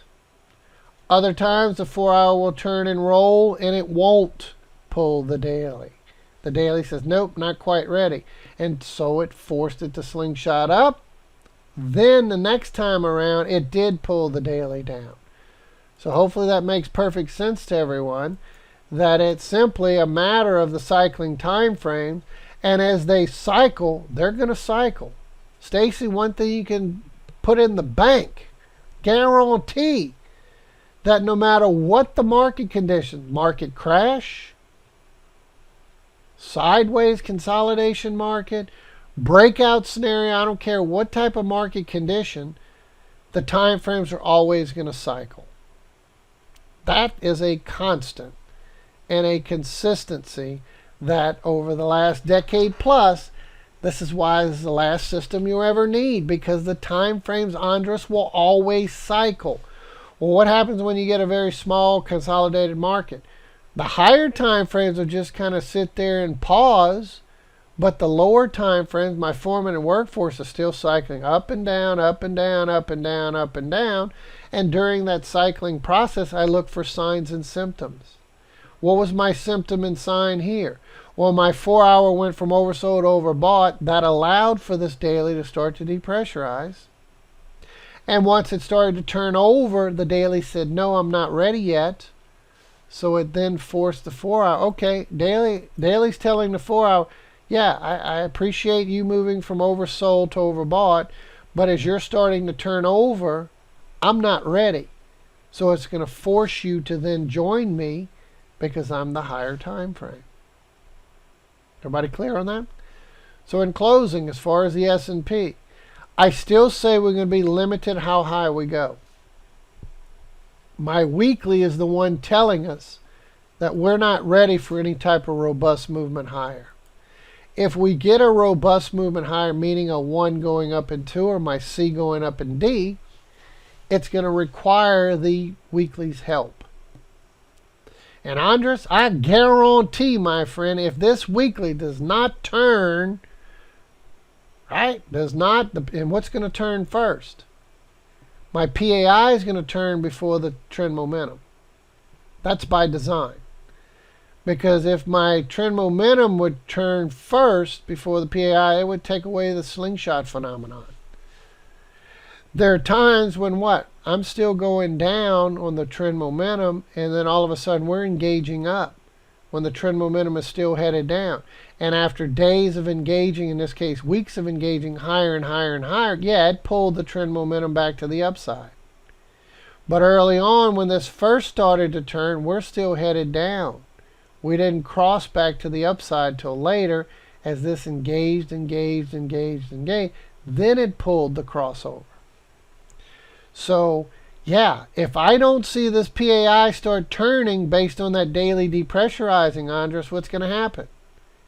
The same thing that it forced this daily over here, forced on my 4-hour. If my daily's not ready to turn, right? My daily's not ready to give up as it's moving higher to turn over. What did it do to the 4-hour when the 4-hour went to overbought territory and started to turn back down? It forced the 4-hour to slingshot back up, right? So what can we learn on this? Well, I'm telling you right now, I guarantee if this weekly does not start to turn and change direction on this PAI, when this daily goes up and forms either a large slingshot, a small slingshot, or the little subtlety, if we're depressurizing on a daily and the weekly says, not happening, Stacy, not happening, then what's going to happen? We're going to slingshot lower and lower and lower and lower. And I know this well in advance. It may take another 2, 3, 4 days before this thing forms and engages. Well, next 2, 3 days as we start to depressurize, what should price do? Chop, chop, chop sideways to higher. And if we get a big slingshot, great. If we get a small one, great. If we get none and we see this just flip over, how do I know when to go back short? Andres? It's when my 4-hour turns back over. Well, what happens if I sell the 4-hour when it turns over, but the daily's pushing up and doesn't turn with it? Then it's a quick scalp to know that, hey, if my 4-hour turns, we start to move, it's turning and price is moving lower. Woohoo! But during that period of turning over, my daily goes, not happening. Then you know it's going to do this. So the same scenario. If my daily's depressurizing now and my weekly's still down and doesn't turn, then what's the daily going to do? Everybody type it in. I want everyone on the same page. If my weekly is still moving lower, trend momentum PAI down now, my daily's depressurizing and the weekly says not happening, what's going to end up going? We're going to get a daily slingshot lower. I don't need to worry whether it's going to be the case or not. It's always going to be the case. If my weekly doesn't turn as my daily depressurized, it's going to force the daily to slingshot lower. And if it doesn't do it again, it's going to force it to slingshot lower. And if it doesn't do it again, it's going to slingshot lower. Doesn't do it again, it's going to slingshot lower. At some point, the daily is going to turn up and the weekly is going to follow. Either before it gets to oversold or once it finally bottoms and reverses, but eventually one of those daily turns is going to pull the weekly with it. Everybody clear? And that's how cool this is, because John Younghusband, I know this in advance. This is what we mean by anticipating future market conditions before they happen. It's about the ebb and flow of the marketplace. I read so many of the, excuse my French, crap out there. They talk about all these different strategies and use this strategy for this type of move and that strategy and this, that, and this, that, and this, that, and this, that, and this, that, and this, that, and this, that. Even the so-called candlestick gurus, yeah, I like candlestick formations, but there are times when I get a low, a high, a higher low, and it looks like a price pattern reversal, and it's simply a slingshot, and then boom, it's done. Well, why wasn't this the bottom here? How do I know that's the hammer I wanted to look for, or this pattern? How do I know? Well, I know when I see this rejection wick, it's on the top of, and combined with a slingshot engaging higher and my monthly's pushing up, yeah, I expect this to be a hammer and a price reversal. Right? Well, why wasn't this one here a price reversal? Everybody see it right there? Well, if we go back in time and I see a big rejection wick, why isn't this the one that breaks the new high? Why did it go lower and lower and lower, dramatically lower, before this hammer here was the price reversal? So whether you use candlesticks, I'm not saying it's a bad thing, but it's more powerful to use when you have the MPA PE3 software with it. And they won't talk about this. Well, this is my hammer and I'm going to buy and go long here, and that's a bad trade. What was this one? Well, you see, that's a good one. This is the one you should have taken. Yeah. Well, how would I have known that? Well, my slingshot was still forming here, going down, trend momentum PAI down when that hammer happened, versus the next big hammer happened when we're engaging up. See that, James Brown? I mean, it is powerful, say the least. So no matter what strategy you use, no matter what tactic you use, no matter what you're doing, if you combine it with the trend momentum and the PAI, you're now in the strongest of positions. Same principle. Yeah, I got Elliott wave out the wazoo on some of these charts. And it's like, man, oh man, what in the world? I got a C, a 5, an A, a W, a B, a 1 in parentheses. What in the world, Gary, are you doing with all this? Well, that's just the potential movements that can occur. And during certain corrections, there could be 25, 30 different possible potential moves it can make and wave counts it can take.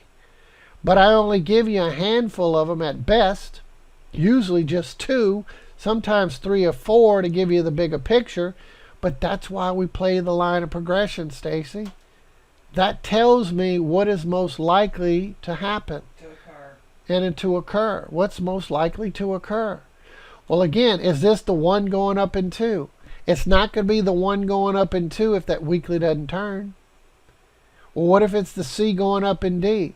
It's not going to be the C going up in D if what? my weekly doesn't start turning.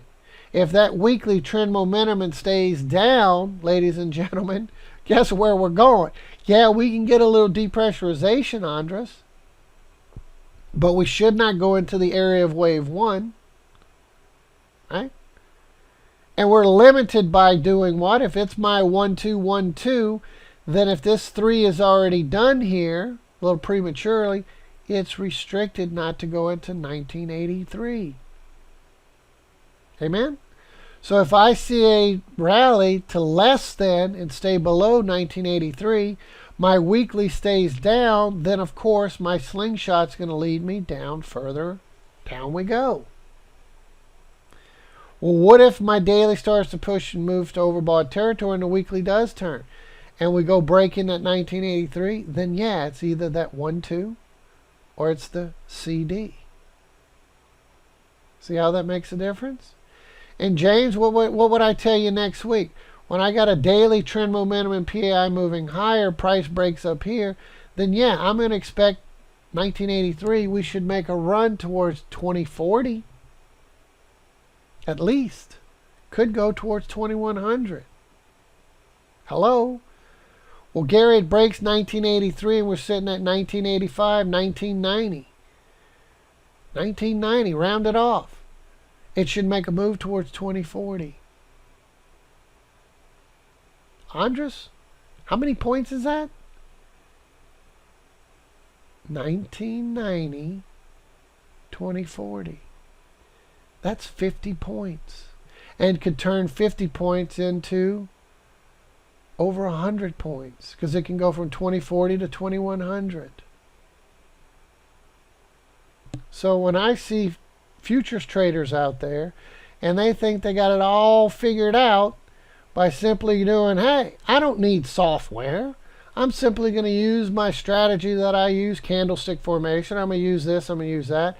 Nothing holds the power of combining with the MPAPE3 software. And utilizing wave counts, well, yeah, I agree. Elliott wave is great, but it doesn't necessarily give me my perfect entries. Because I don't know if this is a 1 going in 2, or my C going into D, or my 1, 2, 1, 2, and a simple retracement. But when I start to add to that equation, I still don't have the questions answered, whether it's 1, 2 Stacy, my CD Stacy, or 1, 2, 1, 2, and it's simply my wave 4 retracement here. I don't know which one it is, but I know what I'm looking for in the software. If this stays down, I'm selling that daily slingshot. Whether it takes 1 day, 2 days, 3 days, 4 days, I'm selling it. No questions asked. Because if this weekly stays in this downward direction, we're going to get a lower high and a lower low. We have no other option to get a lower high and a lower low if this weekly stays down, John. And what should price do? It should honor the bottom of the cloud. That's my 1980 range up here. It should honor the bottom of the cloud. So if I see this form a slingshot and engage and comes near the cloud, I'm selling. If it stays below the blue line here, I'm selling. What's the key? If my weekly trend momentum stays down, trend momentum and PAI stay down, I'm selling the daily slingshot no matter what. Whether it goes toward 1980, whether it stays below this trend line, whether it goes halfway to it. And if it stays below the 1983 when it engages and this stays down, then I'm expecting this what? 1, 2, 1, 2 is still playing out. Not my 1 blue 2 way up here, or not my C D going up here. Everybody see how we paint that picture? Everybody feel confident with that? Well, Gary, does it mean we're going up here? I don't want you to look at this and go, well, he's got 2 different wave counts, a C going to D and a 1 going to 2. Well, Gary must mean price has to go up here. No. My weekly trend momentum and PAI down says it's not going way up here. It says it should stay below this 1980 range and end up slingshotting further down is what it's telling us. So William Bruce, could this just grind and grunt and go smoking to the upside? Yeah, but it's still going to need to pull the weekly. As my daily moves from oversold to overbought, it's going to pull the weekly if it's going to be one of these two. And if it's not one of these two and it ends up being my 1-2-1-2 and we're in the midst of a 3 of 3 of 3 of 3 down, then now we're limited how high we can go. We're only talking about 50 points, 60 points. Can't go much higher, right?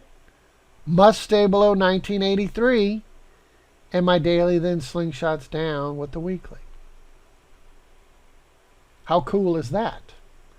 So now I hope you get appreciation. Well, I understand you got all these labelings, and as you explain what they are and what they could potentially be, you go further than not only say this different wave count, but what the software signs and symptoms and behavior is going to be.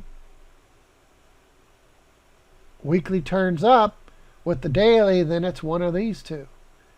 Weekly stays down, then it's this 3 of 3 of 3 down. How cool is that? So James, what's your trade alert? Doesn't change. My trade alert is to sell that daily slingshot.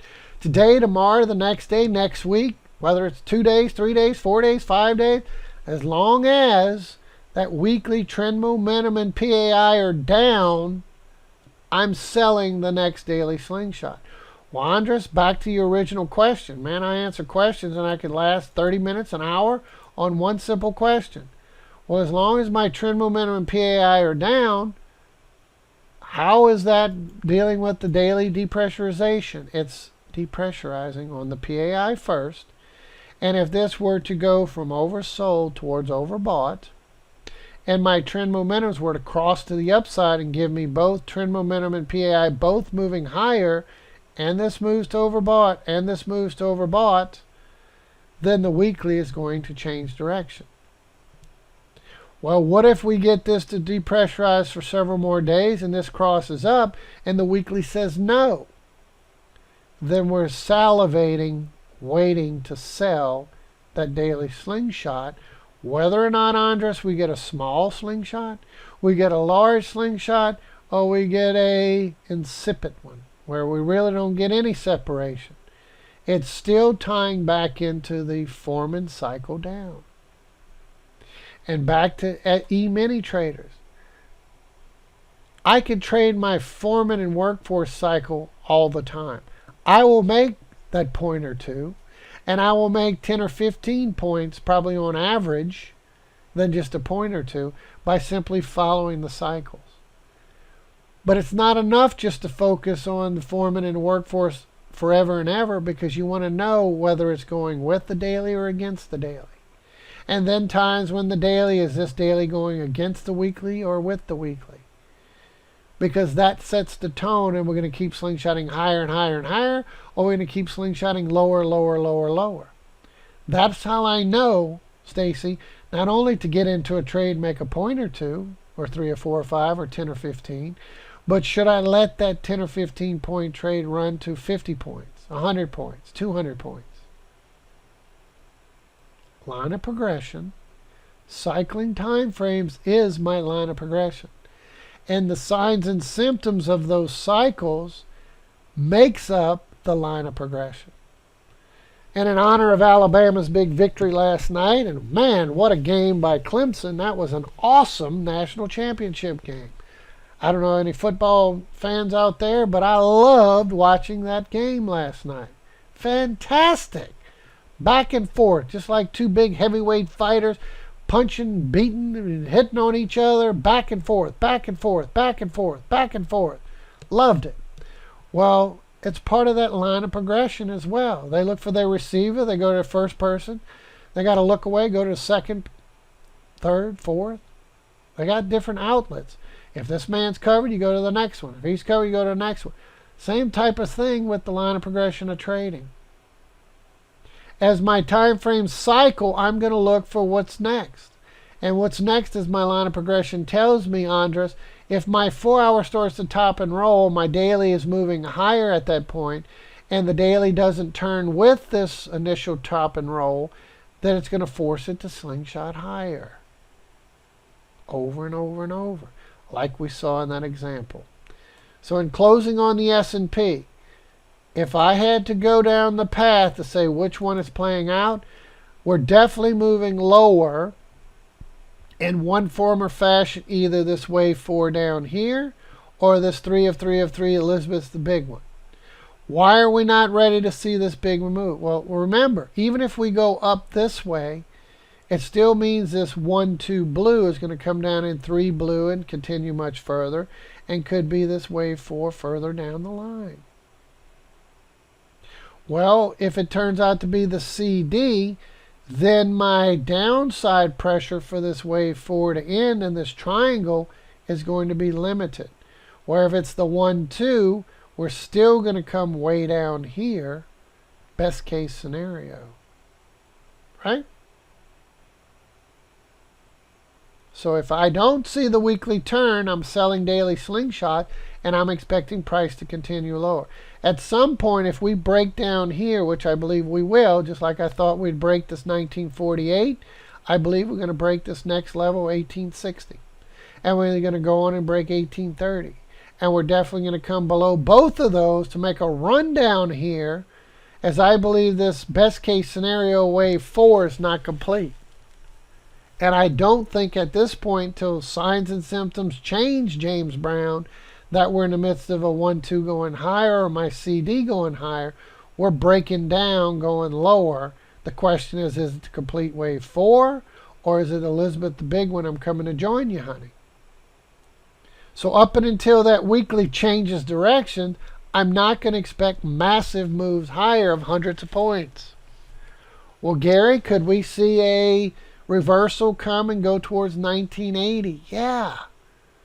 That's a massive, and futures contracts and trading, right? E-minis, 50-point move is huge.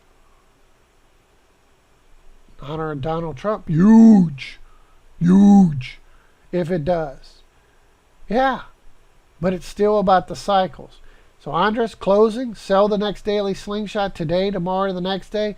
In the interim, my bias is that we're going to stay below 1980.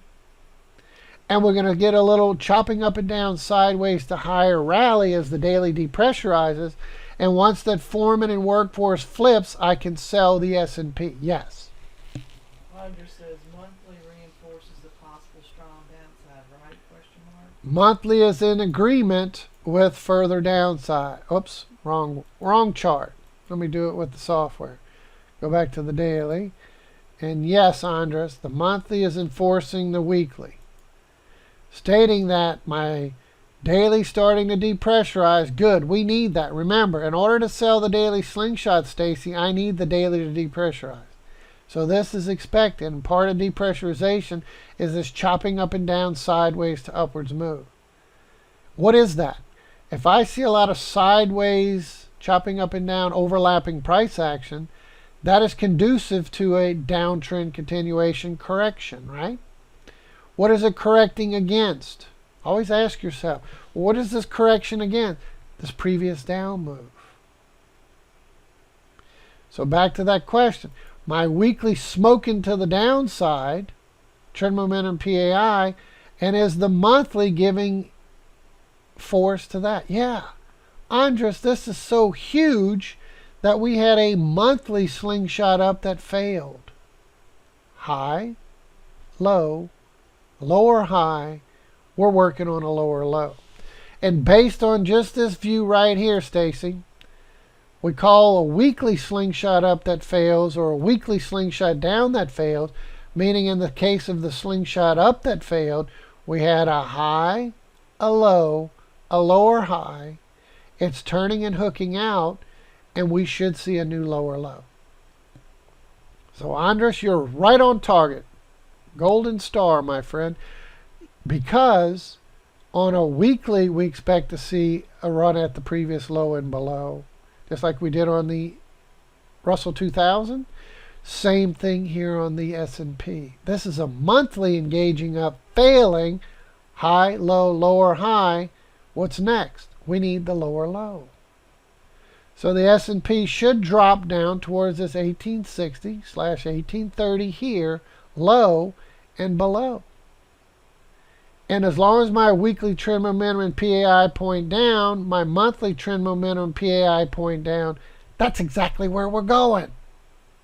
How cool is that?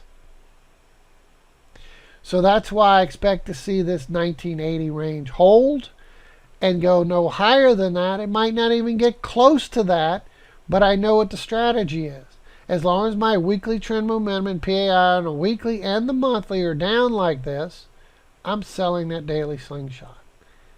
And when I type it in on my little text here, it shows up on all time frames. Right? So yes, if this is Elizabeth, I'm coming to join you, honey, then guess where we're going? We're not only breaking this low out, but we're going to stair step, come off the cloud, bounce, slice into the cloud, chew through it, break through the cloud, onward and downward. Here we come down to 665 and below. And what would that look like? It's going to look like my trend momentum in PAI moving from overbought all the way to oversold. We're just getting started. Everybody good? We're just getting started. We hadn't even started our descent yet. What happens if we go month after month after month after month after month after month after month after month, and we go into 2017 and beyond, and we're moving all the way from overbought to oversold? Excuse me, market crash. Back towards 665. Well, Gary, is it possible we could move all the way to oversold? Right? This could come all the way down here and start to turn up. This could come all the way down here and start to turn up. And then we get the month of the slingshot lower and lower. Yeah, that can happen. Because we're much higher than we were. 14 versus here. We got a long way to go to come all the way back down to 665. And in order to do so, it's going to take at least this to move all the way to oversold, but might even include coming to oversold and then the monthly slingshotting lower and lower a few times. Fair enough? Well, what does that look like? It looks like our Aussie dollar. Right? We showed the Aussie before. Go to a monthly perspective. What happened to the Aussie? The monthly move from overbought to oversold started to depressurize, slingshotted down, depressurize, slingshotted down, depressurize, slingshotted, slingshotted, slingshotted, and it's on its way down again. Everybody see this? So could our S&P mimic this? When we get down to oversold territory, could we slingshot lower and lower over the coming years as we move all the way down to 665 and below? Yeah, that's what the Aussie's doing, as it's making a run towards its previous lows. Fair enough? How that makes perfect sense as we go through the process. So long term, Stacy, as we look at the dollar index moving above 100 towards that 120 and above, guess what the Aussie's going to do? It's going to move back to 0.5 and below.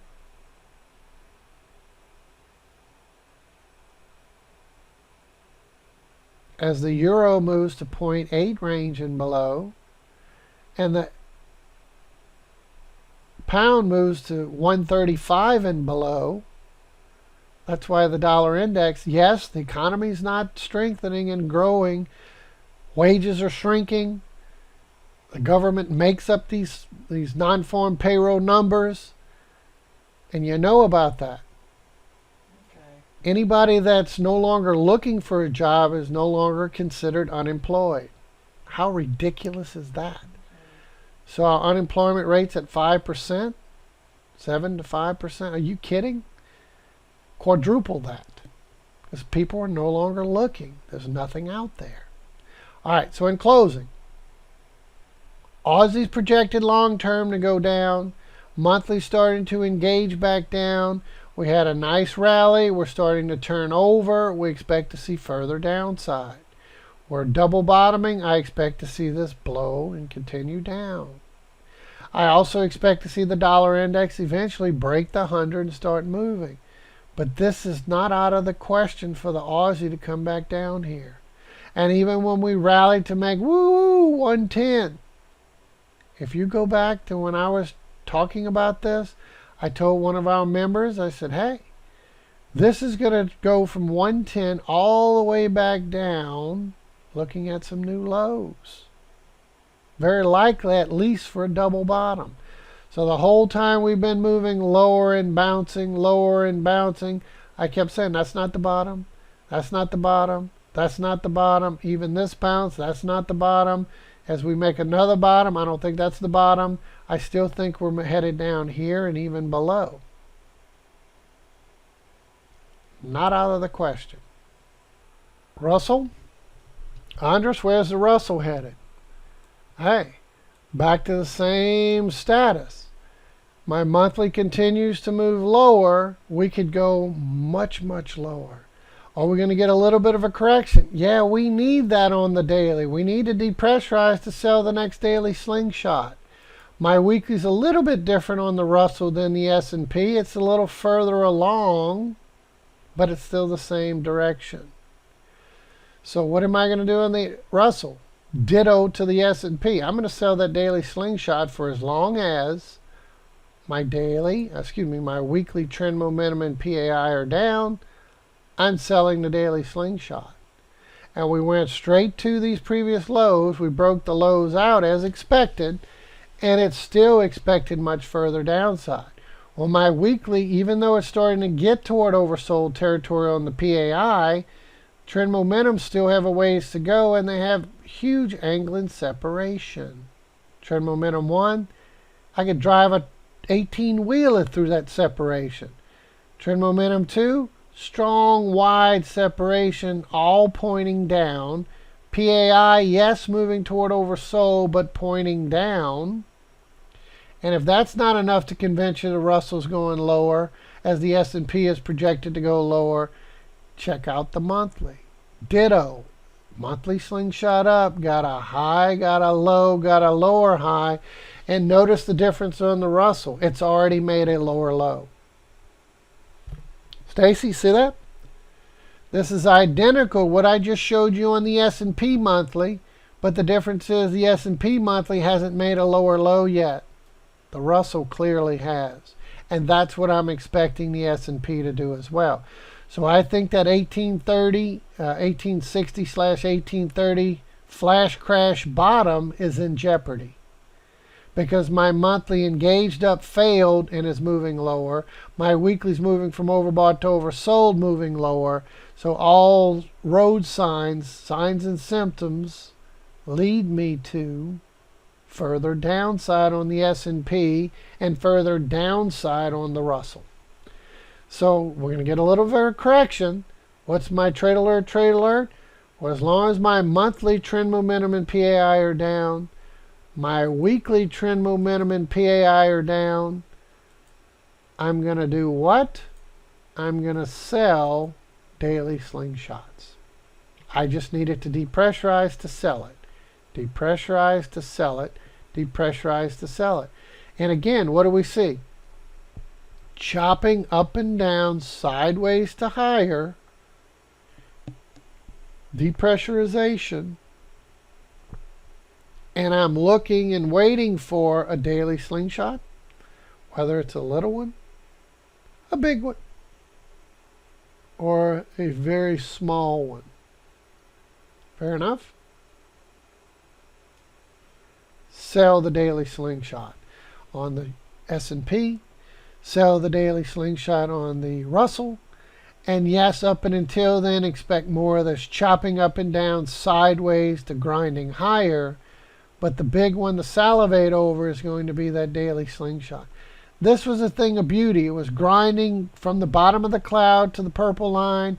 It tested once, pushed lower, tested again, boom. Slingshot out of there, dramatic drop. And how did we know this was going to slingshot lower? Because my weekly the whole time was moving trend momentum PAI down.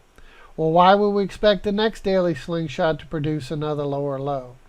Well, as long as my weekly trend momentum and PAI are down, combine that with a monthly trend momentum and PAI down, that's exactly where we're headed. So Andres, can we see this decline further and come to the cloud here and bounce off of it? Yeah. We could see it chew through the cloud and break below the cloud. Yes. And if it's Elizabeth, I'm coming to join you, honey, then we're going to stair step our way down to these lows over here and maybe even below it. Fair enough? So we got a long way to go. Hundreds of points. Hundreds of points on the Russell if it is the big one. And up and until my weekly and monthly change directions, that's where we're headed. GDX breaking down, gold's breaking down, GDX is breaking down. That's why I told you I don't think this is the big one going up. I still think we're going to break down and head down to 1260, likely to head maybe $10. Once gold finishes its down move and breaks into 1,000 and below, we're going to look for a bottom reversal, Stacy. We're going to have some fun in the coming years. I hope each and every one of you stay members for the next several years as we start to play these GDX, GGN on gold play, OAS, Oasis on oil play, and once those respective commodities bottom and reverse, these very low ETFs, stocks, etc. we're playing are going to end up doubling, quadrupling, on and on and on once the bottom reversals come into play. Well, how do I know oil prices are bottoming and reversing? How do I know gold prices are going to bottom and reverse? We're going to look for signs and symptoms of that. Not only lows, highs, higher lows, higher highs, higher lows, higher highs, but the status of the monthly, the weekly as the S&P, etc. are moving lower. We're going to look for that to start to move higher on these. Well, obviously, my daily moving lower on GDX is not saying we're going up and we've bottomed and reversed. My weekly is engaging over, says we're not going higher. And my monthly says we're not going higher, we're still going lower first. So it doesn't matter if I trade stocks, futures, commodity, Forex. Doesn't matter the financial symbol. The same rules apply of trading the foreman in the workforce, looking at my signs and symptoms, my line of progression, plus money management is my success no matter what I'm trading. No matter what I'm trading, it's my line of progression, signs and symptoms. So let's finish the day with a quick review of Black Gold, Texas Tea, the Beverly Hillbillies, and our yellow gold, and then we'll call it a day. So let's go over here to black gold. Still grinding lower. Where's it headed? Anybody remember where we're going? 29.20, 29.50, 29.20. That's our next target. And then we're going to get a little bounce and another push lower. And where? 26.10. Could we go a little bit below that? Maybe. How do I know I'm continuing to go lower? Pretty simple. I'm following the line of progression. My weekly trend momentum in PAI, yeah, depressurized. See it right there, Andres? Got a little mini separation. But my weekly trend momentum down, PAI down. Yes, oversold, but still down. My monthly engaging, still down. Yes, oversold, but still down. So what's the strategy? Continue to sell daily degree slingshots. And as long as my daily trend momentum and PAI point down, what else do? We sell 4-hour slingshots. At some point, my daily is going to depressurize to form another slingshot. But up and until then, and I'm waiting for the daily to form, then we have the option to sell these little 4-hour slingshot, slingshot, slingshot, slingshot, slingshot, slingshot, slingshot, slingshot. How low are we going to go? I still think 29.50, 29.30 should come into play, then a bounce, then back to 26, and maybe below that. So Stacy, I don't know if you were in class the other day, but one of the New Year's classes, I talked about the strategy behind gold and oil, and that is what I just mentioned a moment ago. Oasis is a great stock we can buy. Yes, it's moving lower. It's breaking the $6 range, headed towards $5. Good. Love it to get to $5, maybe even a little bit below it. But once oil prices bottom and reverse, that $4 stock, $5 stock can go to 50, 60, 70 and above.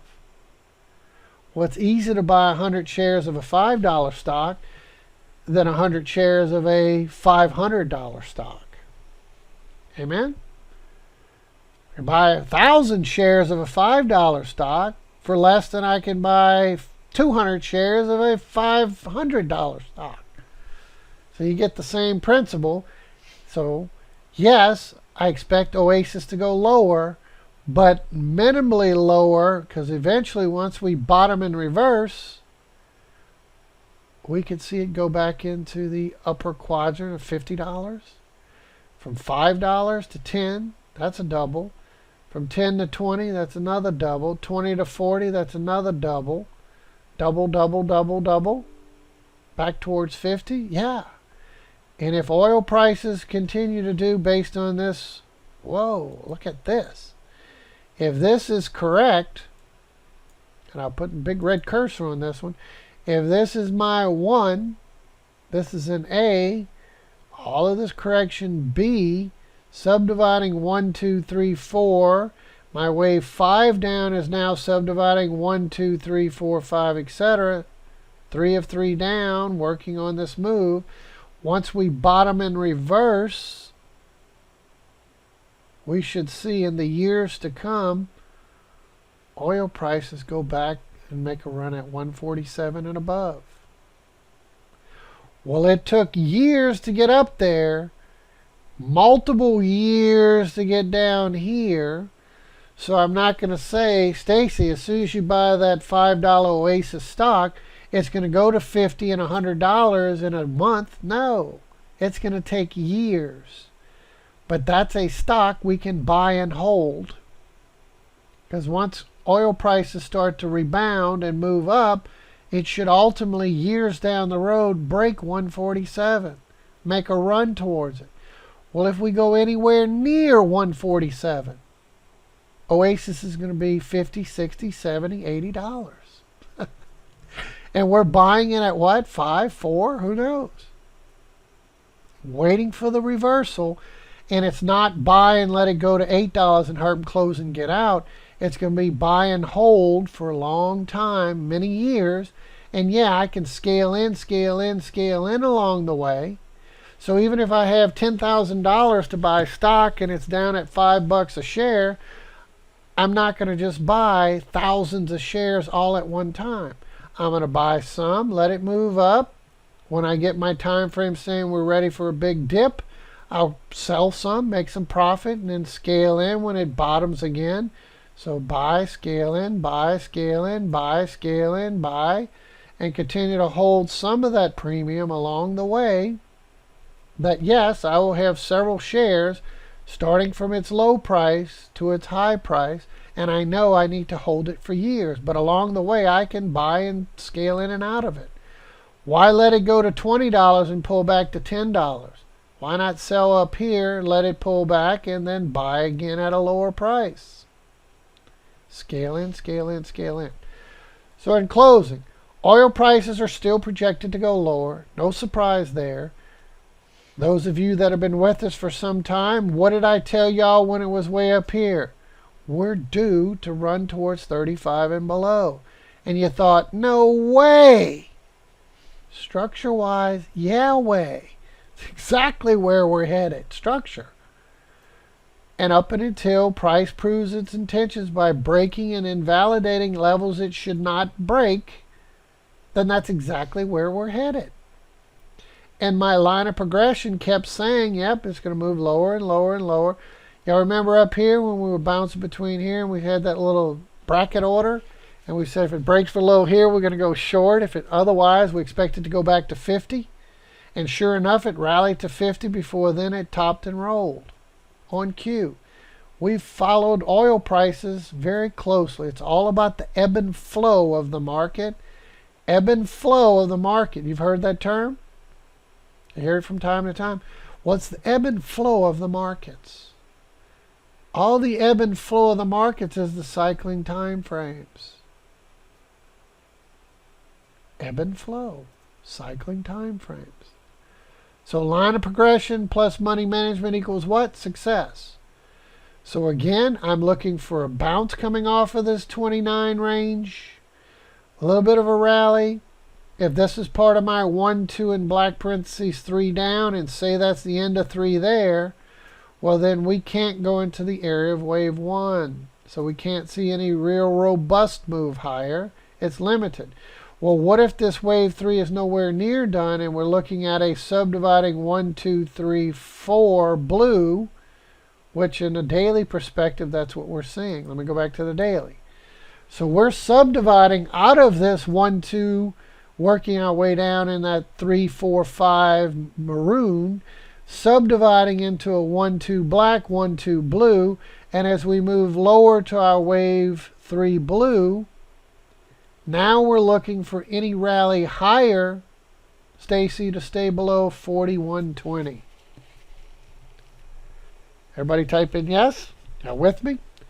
So Gary, say that again. Well, if this part of my 1, 2, 3, 4, 5 and this ends and I got a 1, 2, 3 blue, just as we stated over here with the maroon, 1, 2, 3, 4 could not go to 41.20. Well, now we're up here to this wave 1. So my 3 blue, once it's done, and it was target down here at that 29.50, 29.20 range, so about another $1, we bounce and start a wave 4 correction. Yeah, we could go to 41.20, doesn't mean we're going to break it, but we could. We just could not break this low here, sitting at 45.78. So what does that mean? Wave 4 blue up is not allowed to go into the area of 45.78.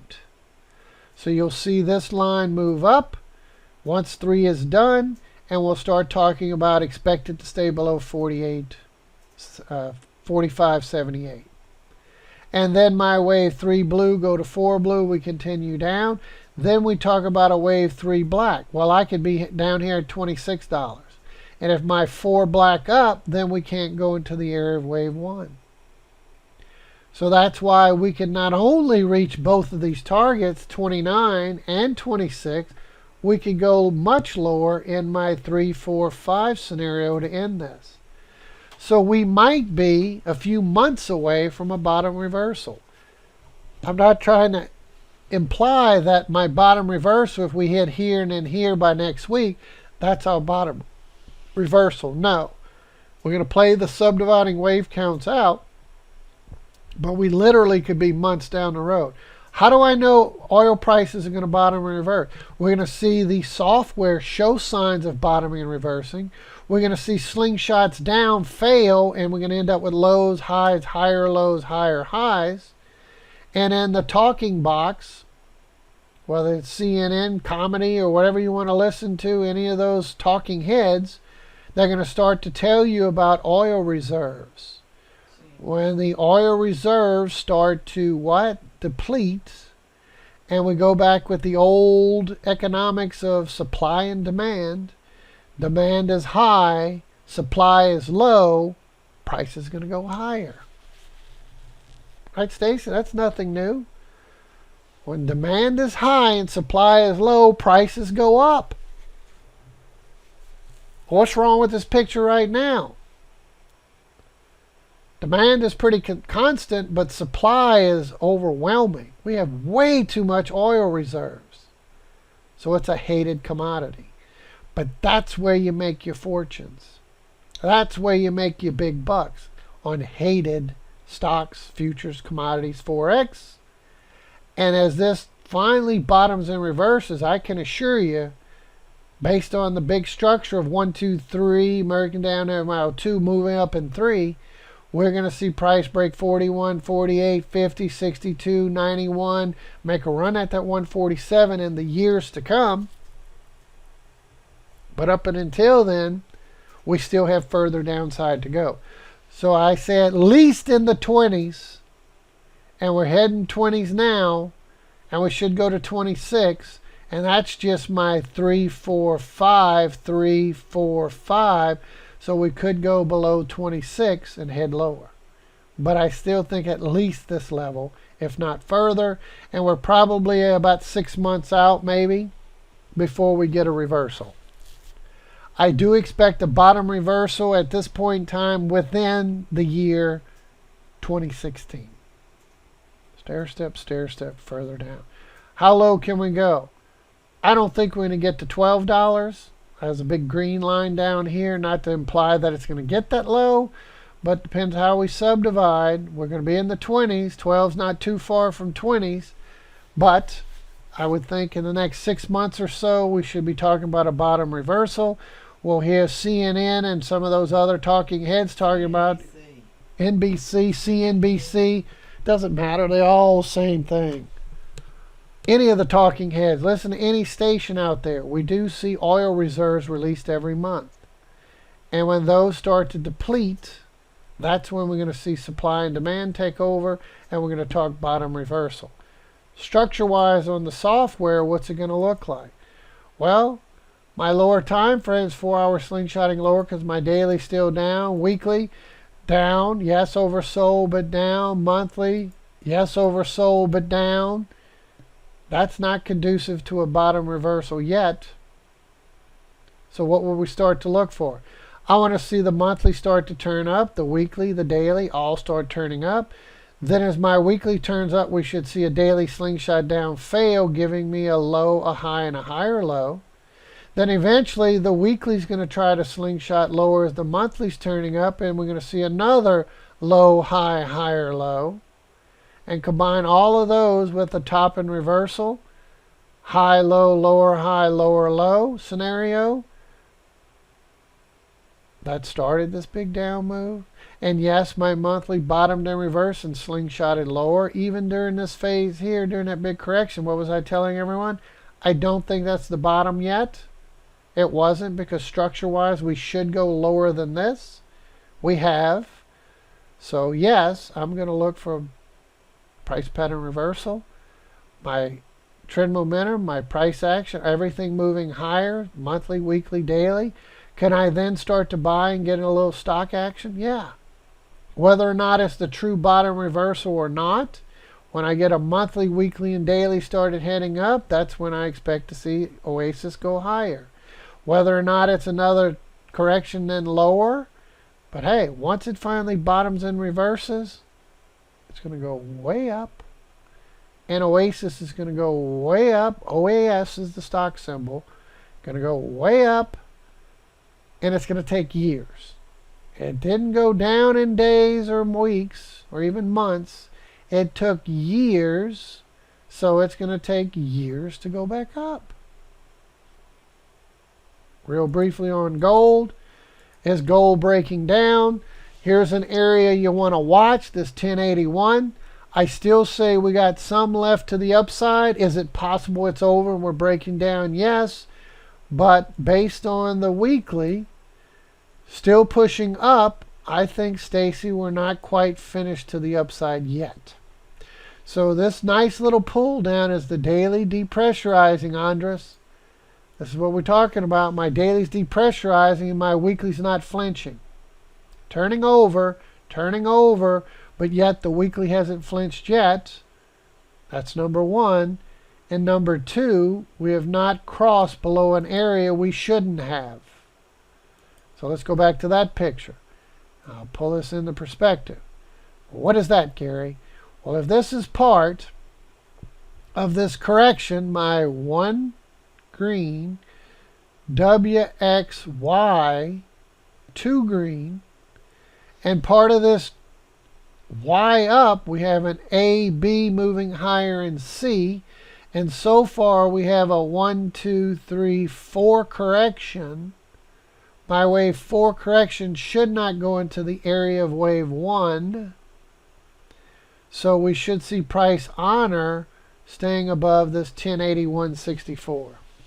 It came close, but it rejected off of that so far. And as long as I stay above 1081, I'm going to look for further upside. Why? Because even after these multiple days of downside pressure, and yes, we've moved down nicely from above 1100 to 1080 range. That's nothing to sneeze at, right, Marty? It moved down as my daily's turning over. but we have not invalidated this 1, 2, 3, 4 scenario. And as long as it stays above this 1081, I'm going to look for this to go back up. What do we need? We need our time frame to cycle. We need our time frame to cycle. Right?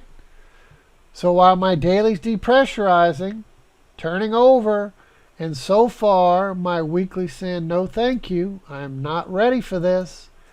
I still need further movement. Well, if it doesn't turn over, right, Andres?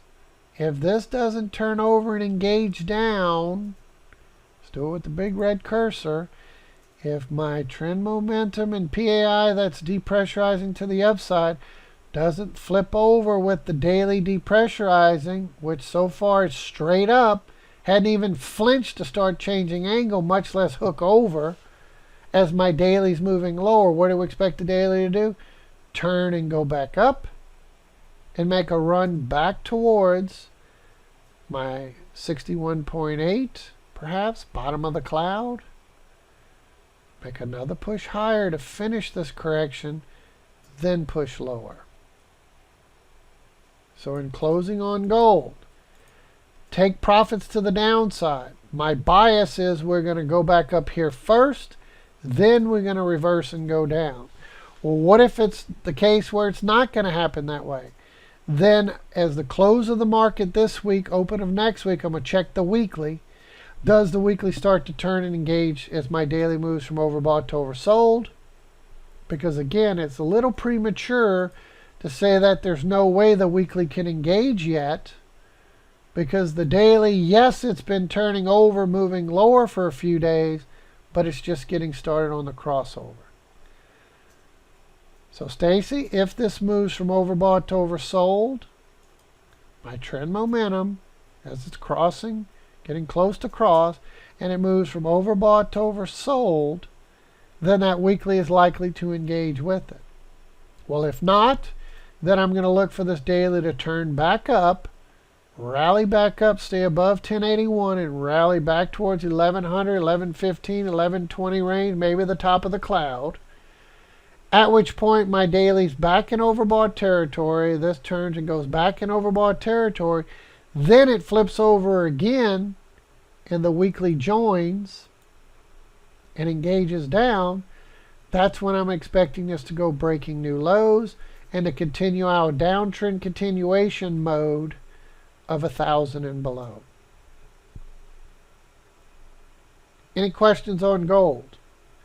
As long as my weekly stays pointing up, I'm going to look for 1081 to hold and price to run back towards perhaps the bottom of the cloud, or certainly my 61.8% retracement. Back towards the previous high and a little bit above it. At which point my daily is going to flip again, and it's going to be the second time around that it engages down. Andres, remember that 4-hour I showed you a minute ago on the S&P? First time the 4-hour turned over, the daily said no, forced the 4-hour to slingshot higher. Then the second time the 4-hour turned over, the daily did engage and the S&P went plummeting. Could be the same thing here, but on a daily weekly. My daily's turning over, but this first go around, my weekly says no, so the daily should then go back up. Then the second time the daily turns over, the weekly does engage, and we go plummeting down to 1,000 and below. So yes, there's a low probability that this A wave is done here, and we're in the midst of a 1-2, 1-2, and we're grinding higher, stair-stepping up, up, up, up, and away we go. I don't think that's the case. It's a possibility, but a low probability. The highest probability is for gold to continue down, lower, as we move, finish the correction and move down to 1,000 and below. So as long as price remains below 1191, Gary, that's over $100 away. Marty, that's a long way to go before we invalidate this and start to confirm this A is done. We're moving up in B. So I do expect 81 to hold, 1081, rally back up, make a run at this previous high, a little bit higher, maybe that 61.8% retracement range. Then we flip over and head down. But everything is on the bearish side of the equation up until 1191 is taken out. So in closing, I'm going to use the bottom reversal for gold, and I'm going to look to trade GDX and GGN. But up until then, I don't think they're finished to the downside. If it turns out that we do end up breaking this, and we see these reversal patterns, and the weekly turns and continues higher, and the monthly then turns and continues higher, and yep, this A is done, and we go breaking 1191, well, we could still invest early in the game and go much, much higher. I think gold's going to go soaring towards 2000. Once A is done, B should be a deep retracement. It also depends on what type of ending correction this A is. If this is the big triangle coming down as we think it may be, then that B wave should be a very deep retracement, meaning it could run towards 2000, even a little bit above it before it's done. Everybody good? But I don't think we're there yet. I still say we're over here. I still say we got further to go before the big reversal and the move higher. But price will prove its intentions by breaking 1191 to go much, much, much, much higher in the years to come. Otherwise, I still think we got several more months of downside pressure. Then we're going to get the big B wave up, and we're going to continue to watch 1191 to hold, and we watch this correction to move lower, breaking new lows, headed down towards 1,000 and below. So good day, good luck, God bless you. May the pips be with you. I'm humbled and honored to be your mentor and instructor. Take one day at a time, one trade at a time. Don't force it. Wait. The biggest thing you can do is allow the alignment, then get in. And then take your profits along the way. Once I'm at breathe easy +1, I've at no risk of losing, and I can only let my winning trade run. How do I know to let it run, James? It's all based on the cycles. If I'm in a 4-hour foreman and workforce trade and I know it's going against my daily, then I know it's going to be a quick scalp and I want to get in and get out. Then when the 4-hour reverses back with the daily, I want to get in long. Yeah. But up until then, I still say that gold has further to the upside first before down. But price will tell us it's too early because my daily's just starting to cross. My weekly hasn't engaged, yes, but my daily's just starting to cross. So it could be that this is already over. It's structure-wise, WXY, that's certainly deep enough. It made a new high. It could be the end, and maybe not a 1, 2, 3, 4, 5 moving up. Maybe it's simply just this WXY is done. But what's going to happen? We're going to break below 1081 to start, and we're going to see the weekly start turning over as my daily moves from overbought to oversold. Then, yeah, it's over and we're moving down already. But other than that, I still think we got this to go, but I know what signs to look for. The signs we'll look for the daily price staying above 1081, and my daily flipping and turning back up. As my weekly continues to go further, then the daily turns over, so that daily should flip and go up, slingshot higher. If I see that, Marty, am I going to buy the slingshot higher? Yes. So I'm looking to buy a daily slingshot up on gold.